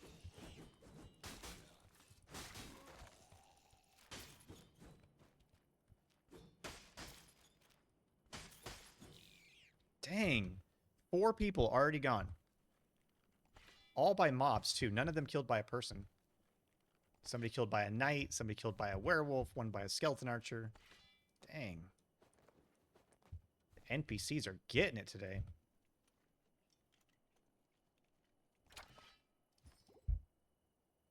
Shoes? I really don't want to take out werewolf. I don't want to do it. Not as a rogue. I'm not feeling it. Huh? What? He died. Ow. Oh, that's why. Oof. I see. This skeleton archer killed them.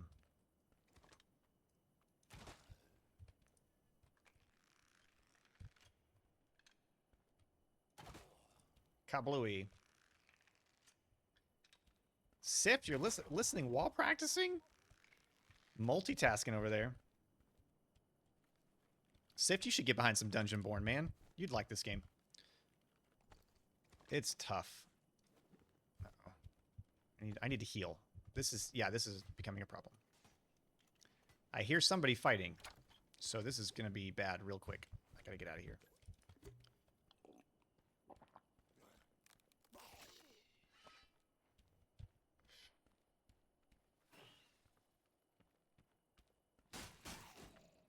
Oh, I just made myself known.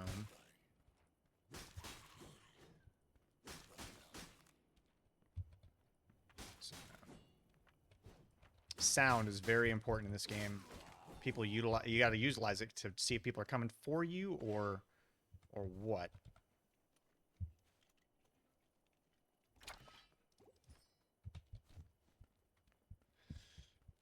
Okay. There's another tentacle. At least that one's in the water, so it kind of makes sense.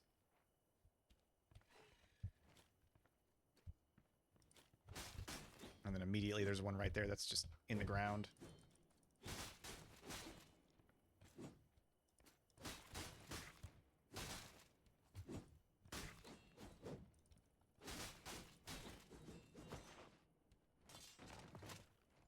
And then another, yeah, man, people just die in this round.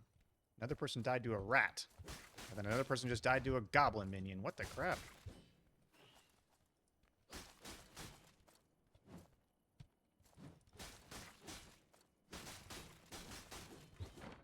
Most of the NPCs only do 2 swings, so that's another good best practice.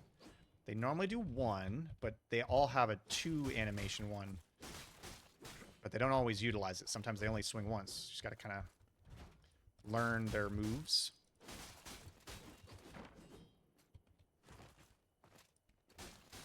I think the person that died from the goblin minion is in this other room.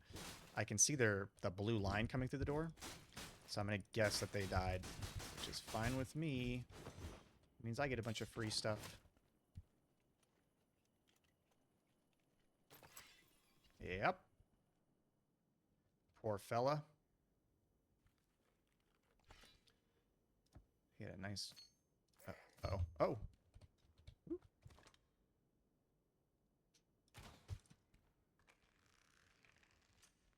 Oh, yeah. No, this is, Sif, this is basically Dark and Darker if you made it, I guess, I would say if you made it better. Some people don't think it's better. I think it's better.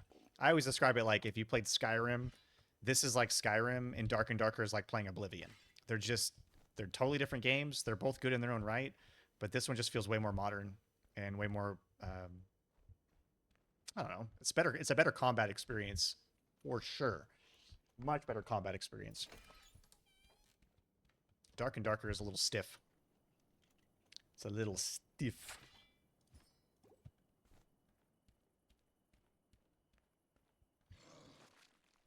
Oh, there you are. And see, so since in this round a lot of people have died, I'm not really worried about running into anybody. I'm just gonna do my loot.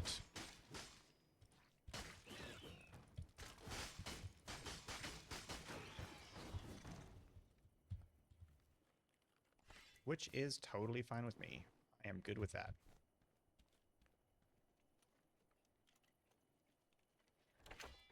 Especially because nobody's really died to people. They've all just died to, like, NPCs.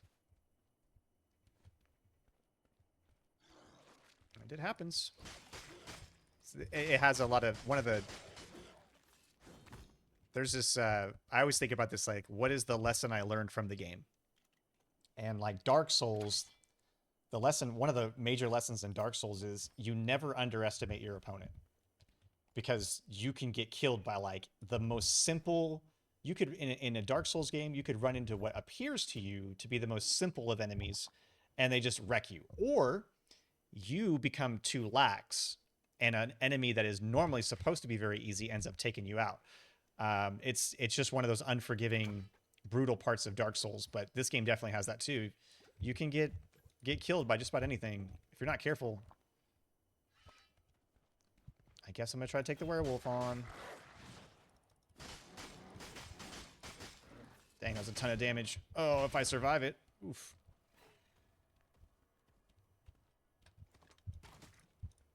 Shoot it. Oh god, that hurt. Yep, I figured that was gonna happen. Dang it. I was like, man, if he jumps over this, I'm gonna get hit and it's gonna hurt.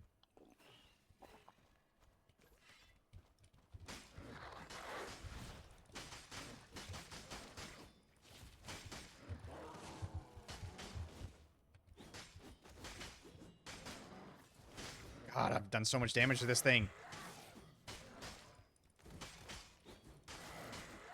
Oh my god, I gotta heal. So the stealth is also good for getting away from mobs. I can't remember what... I didn't check what this was. It's Blessing of Speed. And I do not have any other healing. Great. I have another shield. Oh god. Don't do it. Don't hit me. Don't do it. Okay, good, you missed. That was all it needed, was one more hit. Lame. And there's the restoration. Yeah, definitely. And honestly, I don't play Dark and Darker ever anymore. I don't really have a desire to play it. But if someone asked me to, like if someone wanted to play it, I would absolutely play it. But if I'm just playing by myself, I will play Dungeonborn.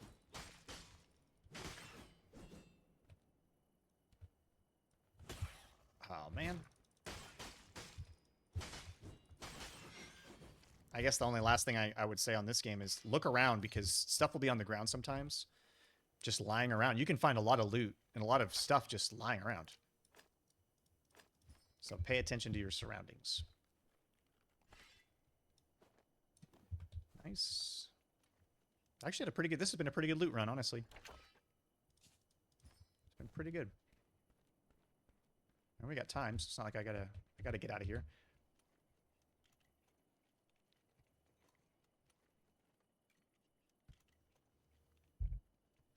I guess maybe that's also too why I enjoy this game, is it's like these matches take maybe 12, 13 minutes at most.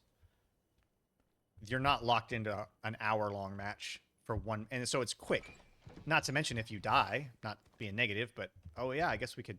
What the crap is that? Is that a flying book? I think it's a flying book with a tongue. That's kind of creepy. Why does it have hands? Oh, those are eyes. Ew. Oh, God. Why does it have hands? Oh, those are eyes. Oof. Ooh, brother, ooh.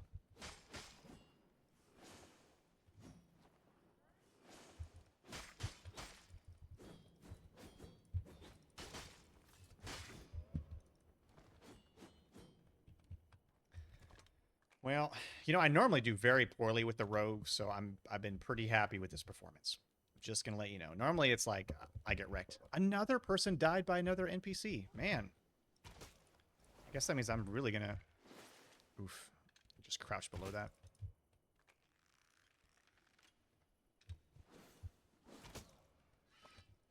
Yeah, usually with the rogue, it's like I die pretty fast. And a lot of it's just I get too aggressive. I don't play as tactfully. I get a little aggressive. And also, there really hasn't been anybody to run into. Although the rogue definitely performs the best. The rogue, like there are several classes that they perform much better in PvP. Oh god, I'm gonna hit. I guess I take that back. I guess all of them really perform well in their own regard for PvP.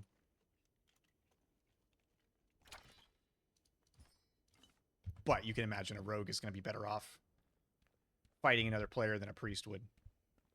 I hear somebody fighting too. Should we go after them?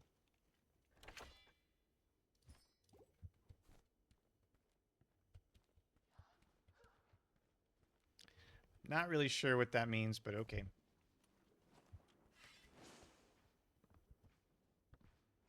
This is why I need, like, a Twitch moderator or something.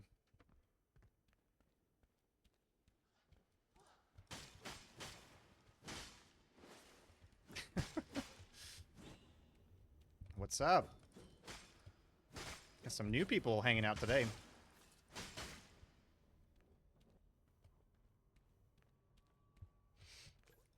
Playing some Dark and Darker. Talking esports. Oh, no. I don't know. I thought that was a potion for some reason.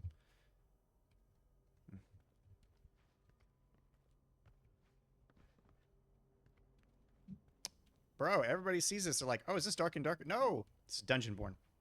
It is a lot like Dark and Darker. Same principle, same concept. When I first played this, I thought they were made by the same person at first, but then my second thought was, well, maybe this was made by I could see two friends that were making this game, and then at some juncture they separated because of some artistic or creative difference. And then that's why you have Dark and Darker and Dungeonborn. You know, it's like, that's kind of the difference. But I enjoy this one. This is the one I definitely prefer of the two. It's a lot of fun. I'm going to quickly sell and then get right back into one. I'm going to try my best to die. Try my best. So one of the things I don't know why, somebody had an heirloom shield. So if you kill someone and they have an heirloom item, you can take it. So I guess, well, I didn't really kill anybody. They all just died. That was a weird round. Everybody just died. I guess if you had to pick, that would be the one to do.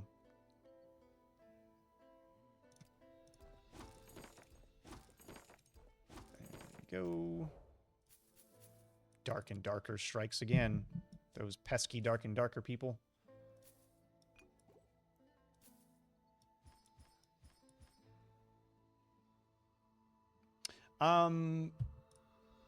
So the real story, I guess I can share with you the real story. The real story is Dark and Darker was made a long time ago. It's been in development for quite some time. So Dark and Darker got into legal trouble.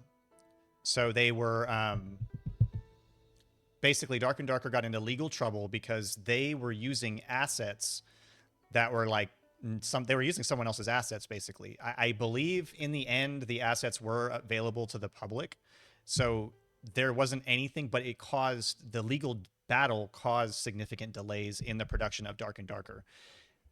And during that legal battle time, this game was made and developed.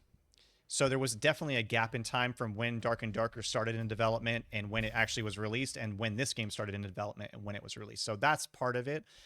Again, I think there's a lot of artistic and creative differences between the two, but I am already, and if you're on Steam, you will see a lot of games that are going to be released. And one of the things I'm very good at predicting things with the gaming industry. I don't know why, I just am, but I'm already going to tell you there will be a lot of this type of game, a game that is a PvPvE, where you can engage in PvP and PvE, and your whole goal is to loot and extract or die. This will become a very popular type of game. And so I'm already seeing it on Steam. You're already starting to see these weird, like, escape games that are just like this, but look like they're made in, you know, Unity from like 4 years ago, and probably someone made it over the weekend in like a developer jam or something, you know. So this concept of a game type is not new, but it's become very popular. It's like Fortnite. Fortnite did a new thing. It was very revolutionary, but as soon as it happened, everybody and their sister was trying to make some sort of battle royale, you know, game. The one that I really liked, that was the strangest of all of them, was called Realm Royale. It was just the funniest, craziest battle royale game that you could ask for. And but yeah, you can think the same thing will probably happen with this. We'll see a ton of like offshoots of this style of game that come up. I remember Fortnite was trying to legally sue. They were trying to sue other people. You know, Fortnite was trying to sue other games because they were using that idea. But then the lawsuit got tossed out because you can't really patent, you know, something like that. Like a game mechanic that's a tough thing to patent. Somebody actually recommended me Tarkov. They said I should play Tarkov, so I probably will. Now that you're like the third person that said that, so I will do that. I will get Tarkov. But I've had a few people recommend Tarkov to me. But yeah, same concept. Tarkov is same. You know, you're trying to get out. If your death is permanent as far as your items go. I haven't played Tarkov, so I can't speak to it, but it seems like it would fit better in this type of game would fit better in a fantasy realm. But yeah, I'll give Tarkov a shot. I think you have to pay for. I think that one you have to pay for though, if I remember right. I don't think Tarkov is free.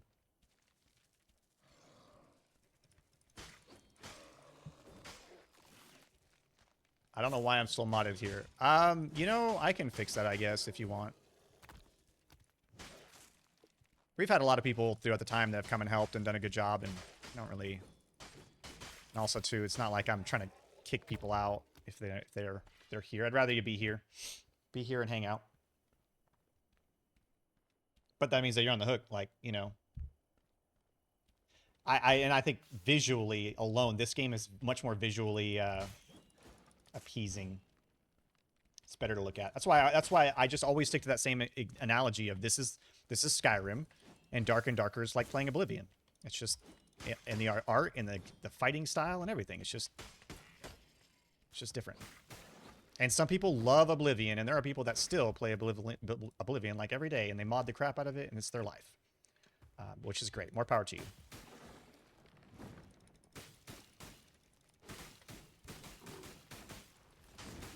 Ow. That hurt. Ooh. Well, that was a good... Oh, purple. Oh man. I hate that. I hate when it's like, ooh, there's a purple, and then it's a freaking, like, a cup. It's a dang cup. I mean, it'll sell. She'll sell, but... Are you kidding me? Are you kidding me? The bug poisoned me. I am... Oh, man, I hate these bugs. I hate them. I hate them. I hate them. I'm looking for potions, because now I'm out of any healing items. So normally I don't loot the guys that don't have anything green or better. I don't normally loot them, but because I'm out of potions, and I forgot to put some in, I am scavenging. Okay, so we did have one PvP battle this round, so there's a maybe we'll run into somebody this time. Maybe. Maybe. Maybe.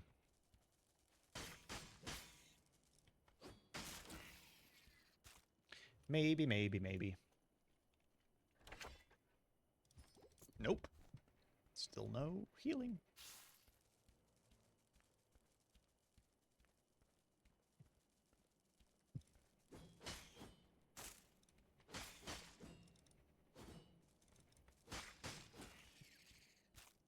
Don't feel bad when you play. If you play this game, don't feel bad. It is challenging. Like, I'm calling people out for dying to bats right now, but you know what? Like, maybe you. It's okay. It takes a minute to get used to this. Oh, hello. There is a very steep learning curve to this game.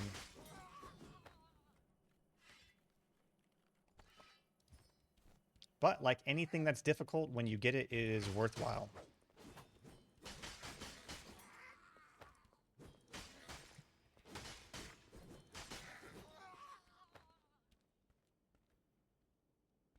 Oh, are you talking about Tarkov? You talking about Tarkov adding that pay, or are you talking about because Dark and Darker added this pay mechanic that's very annoying, which I don't like. I think it's really dumb. What? Why did I just go stealthed? Enter stealth after killing an enemy within 50. Okay, cool. I got it. Yeah, so this game is free. When you get it, you can make as many characters as you want. It's free, so you don't have to put any money into it. Nothing, the only thing that they put in here that you can pay money for is cosmetics, which I love that. I am like all for that. I love cosmetics. I think they're great. I think it's a great way to incentivize players to pay for the game without having to, pay to play. That in my opinion, that's the fair best way to do that. And so this game does that. Dang, someone else just died. I just heard them die too. So let's go see if we can find it.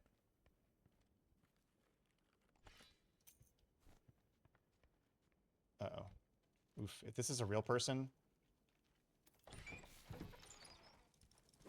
Sounded like they died in here. But maybe not. There's a lot of stuff in here. Holy crap. Ow. I need to move. Or else I'm going to get killed by the bat. So, stealth, again, great if you're playing this and you're new. Like, stealth is a great mechanic. It's great to get away from the monsters. As soon as you use it, they immediately break and go back to where they were. They don't chase you. Great mechanic. Very useful. Come on, bug. I just want to loot this chest. I'm looking for... I need to heal. I don't have any healing items. I just want to survive. Man, that freaks me out every time now.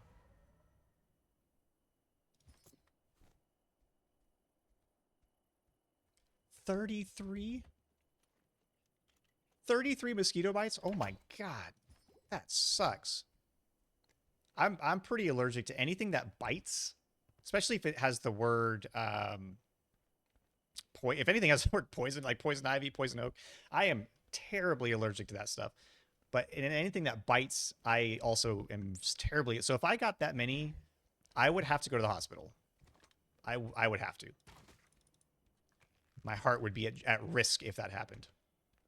Usually, in like fleas are a great one. If I get bit by more than 3 fleas, like I have to get on steroids immediately. Because if I don't, then yeah, they turn into really nasty. A health potion. Y'all, we're in it. We ain't dead yet. We ain't dead yet.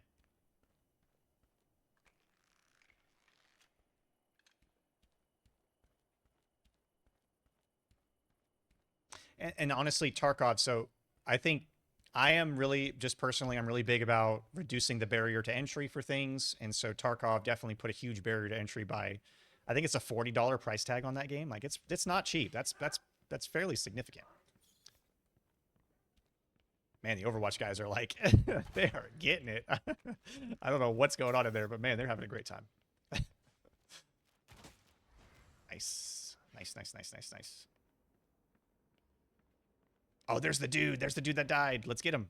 Let's kill these goblins. I thought it sounded like he died pretty close by. Oof. Ow. Oh, God. Oh, man, that was almost really too close. Ooh. Almost died. How convenient is that? Zach is like... Oh, God. Oh, no. I don't want to fight you. I don't want to do it. Did he leave? I'm trying to loot and get the heck out of here. No! I'm dead. Dang it. That was lame. That was a lame death. What the crap? Look at this bro. He's like sweaty as all get out. Is this guy gonna get to him? No, it doesn't look like it. Look at this guy. This guy's sweaty. Yeah, no, so yeah, I will try out Tarkov, but I think that's been a pretty, it's just a barrier, you know, like having to, you know, pay for that, you know, that's crazy. But it's all good. I mean, it's part of it. They gotta pay their bills some way. I just don't like it when they do that and then they add the, you know, bundles and this and that and this and that. You know, it gets kind of annoying. I see what he did though. That was smart. So he's playing the warrior. He has bleed. He has laceration. So he's sitting here looting all my crap. But he shot me with his bow to apply the bleed, and that killed me. So that was pretty smart. Pretty smart. Pretty smart.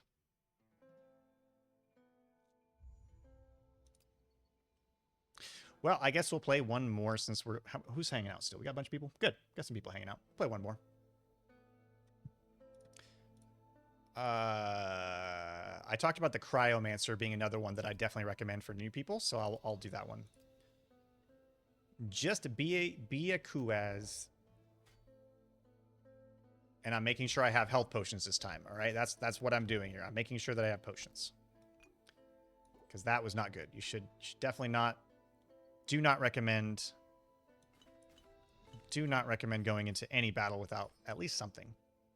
Oh yeah, if you're new too, like if you're playing this first time, you can craft potions and stuff like very easily. And you just, yeah, you don't worry. If you don't have many, you'll get them very quickly, so don't worry about it.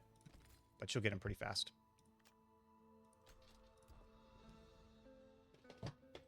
$150? You paid $150 for Tarkov? Dang. That's like, what's that one Star Citizen game? Star Citizen's like that, like crazy high pricing. There was one time I was playing this too. I was talking about like 16 or 15 or 16 players per map. There's been times where I've played and it's only been like one person. Oh my gosh, yes, I really like Deadlock. I really like Deadlock. I really, really like Deadlock. I hope it's being well received. It's done really well. Valve is... I don't know if they intend... I don't think they intended to keep it going this long. But because the response has been really positive, they've kept it. But I've... In my heart, I don't think that they intended to keep it in... Like us being able to play it every day. I think they were probably going to keep it to a certain period of time and then close it. But yeah, it's very well received. I really like it. Obviously, there's some balance things that still need to be done. Still some fleshing out of characters. They don't have enough. They need more champions, which you think it's such a weird thing to say. A lot like League of Legends, we complain there's too many characters. Overwatch, we complain because there's not enough. It's like, what is the right happy medium? Dota 2 is another one. Oh my goodness, for Dota 2, forget about it. Like that has a ton too. So there is a middle ground somewhere in there. I don't know what that middle ground is, but it's something. But clearly, they don't have enough.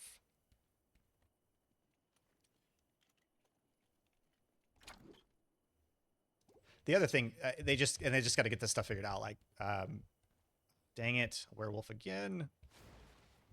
So I mentioned that this has a curse that they use, the Cryomancer. It does damage over time and slows them and heals you. Like it's a really useful ability. So when I'm fighting the werewolf, I'm just gonna kite him and then make sure I constantly have the curse on him so he's taking damage and slowed the entire time, which helps make sure I don't die. Because he doesn't jump as far, and he, you know, takes longer to get his stuff wound up.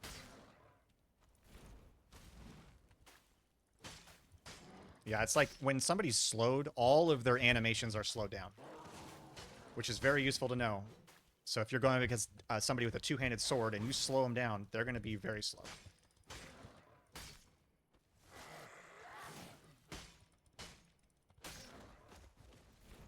Why am I using this? I did this earlier, and I didn't really explain why I was doing it, about using the statue. I'm using the statue because it can help block. See that? Like, it caused him to hit the statue instead of me. So it's very useful.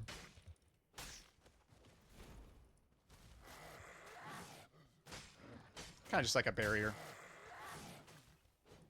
Where'd you go? I am out of souls, though. So I can no longer use my curse. There he goes. There you go. Killed the werewolf. No, actually, you start with all the classes and all the characters. You start them at level 1, so the hard part is just leveling them up to level 20 to unlock all of their abilities and stuff. But no, you start this game with everybody.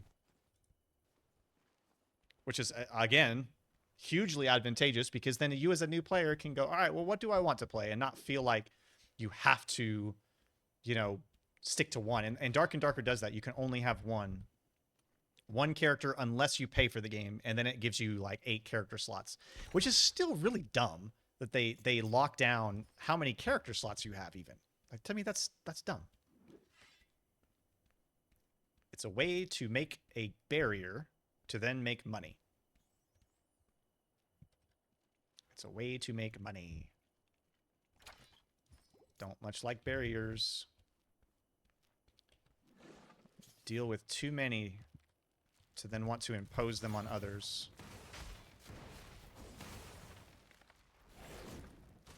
Curse is great for like flying stuff.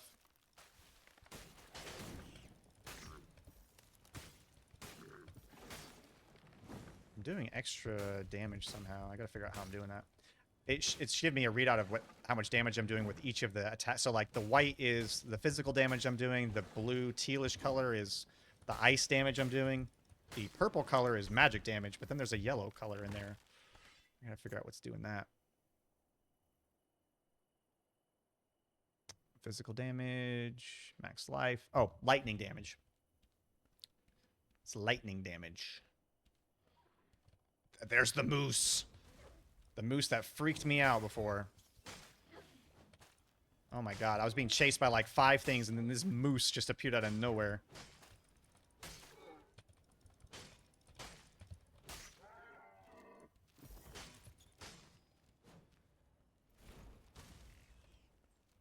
The moose.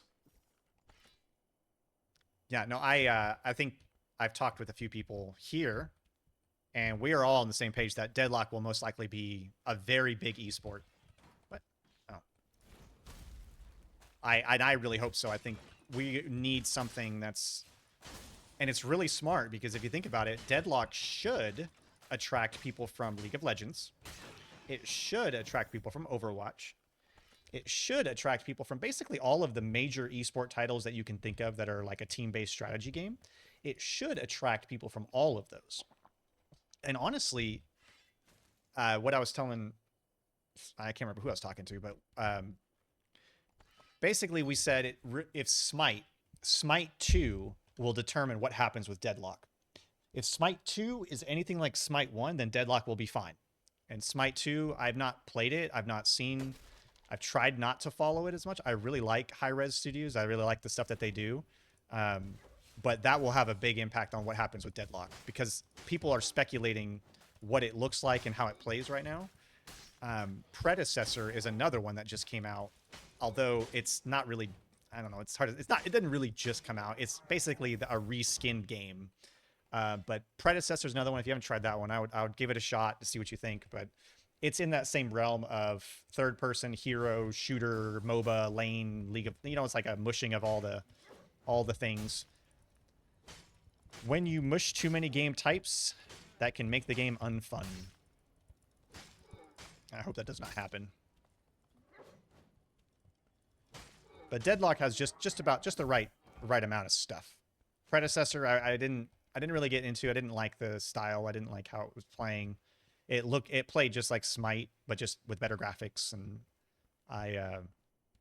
not the biggest Smite fan.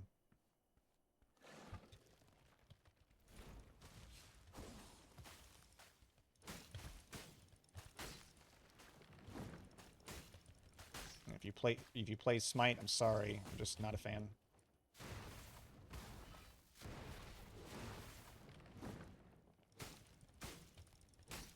No grinding to get what yeah. No grinding to get what interests you. You know, those of us that work, and as I'm playing a video game for my work right now, if you have a day job, then you don't have a lot of people that have that don't have time to grind out all this crap. And so that really dissuades a lot of players from some of these game titles because they just don't have the time to commit to either get good enough at it to have fun or get enough of the stuff to have fun.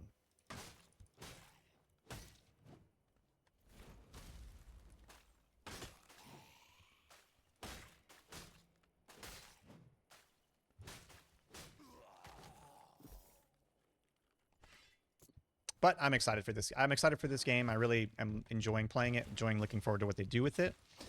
And yeah. And I played, if you guys, those of you that are watching for a bit now, like I've played all different classes and all of them play very differently. Like they all have a different style and strategy and way you go about it, which is good. Has a ton of replayability. And like you guys that just joined, like this is a great game to play with people. You can play this up to 3 people and it adds a whole new element of like having to deal with parties and like you're gonna get invaded and like it's intense. It's a lot of fun though.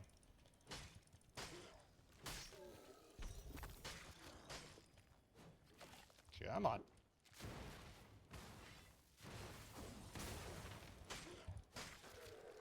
I guess one of the classes I didn't really play the fighter. That's one I did not play.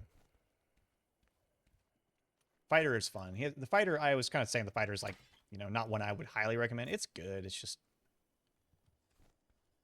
I like the classes that do crazy stuff.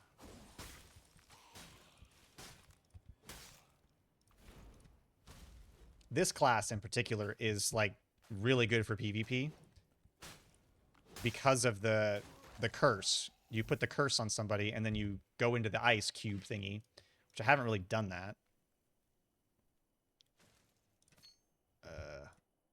I'm out of inventory space. There we go. Okay.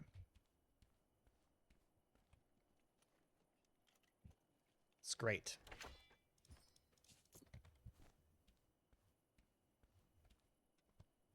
Somebody is trying to escape right there.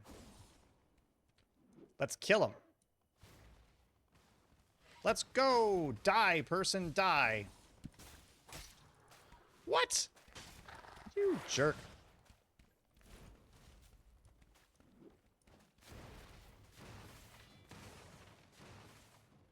Where'd they go? Get back here. Hmm? Oh, you have a werewolf on me? Dang it. I don't know where he went. This is really bad for me, though. I should not be doing this. I should not be running into the forest looking for a rogue. That's a terrible idea. But we're doing it. We're doing it. We're going to see what happens. Now, it would be interesting. Oh, look at him. He's trying to escape again over here. Let's get him.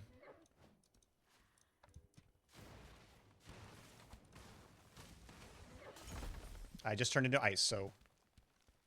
Now you can see what that does. And I can see where he's running because he's taking the damage. Incredibly useful. Oh, and he died. Oh, no! Something killed him. Oh, the head. Oh, I don't want that. I don't want anything to do with that. That was a little rude of me. Dang moose.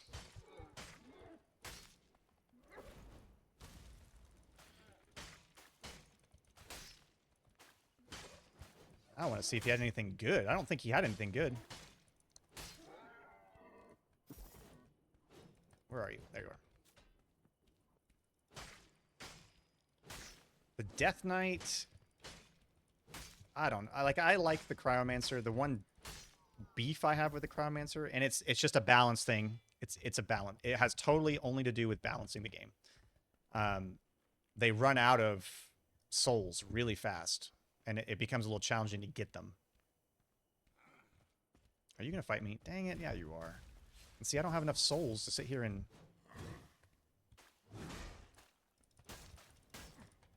This is the headsman.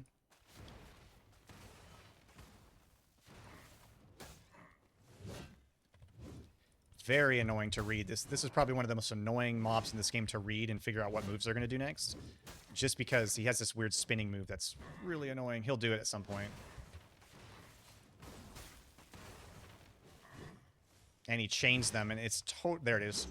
That I hate that. And he chains his abilities in random sequences. I'm pretty confident they're totally random. There's not like an actual flow. Ow. That sucks for that rogue though, like running right into this dude. That really sucks. See? What? What was that? That didn't make any sense.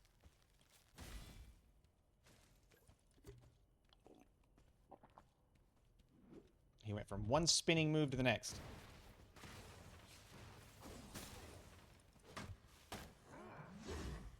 Look at that. Like, what is he doing? I don't even understand what he's doing right now. It's getting close, though. See, he just... I can never understand the chaining of events for that thing's axe. It just does not make any sense. Oh, no. This is the worst time. God, this is the worst time for a freaking bug to show up. Oh, no. This is the absolute worst.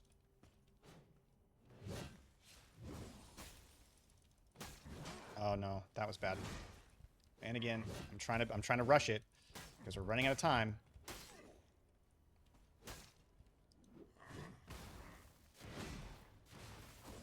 Patience. There we go. Got to be patient. Now I got to get the heck out of here. That's what like I wanted to see what this dude had. That was all of that was to get to that guy's corpse. All of that work just to get here, just to pick up this dang blue cup. And I'm taking the blue cup too. And maybe I'll take his gloves. And maybe I'll take his dagger too. And this blue ring. I'll take that too. And this green ring. Okay, now I really got to get out of here.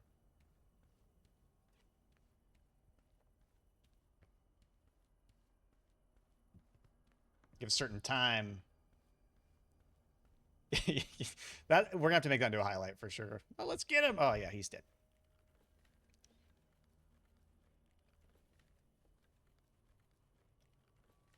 Couple highlights today. That was funny. Yep, werewolves, man. They get you. Yep. Living the dream. People always say that, like, oh, living the dream. I'm like, and they're working at, like, you know, some, like, gas station or fast food place, which I understand. They're trying to be positive, but, you know, I don't think that was their dream. This was not my dream, but it is now. You know, like, that's... I didn't think... How could you dream of something that doesn't exist? Like, how could you realistically, like, really fathom what it is until it's actually there? And so, like, there's no way for how I could have dreamt of this. But now that it's here, I don't see myself doing any other job in my life ever again. I will be working in esports for the rest of my life. Like, that will just be... It's just... That just will... It will be.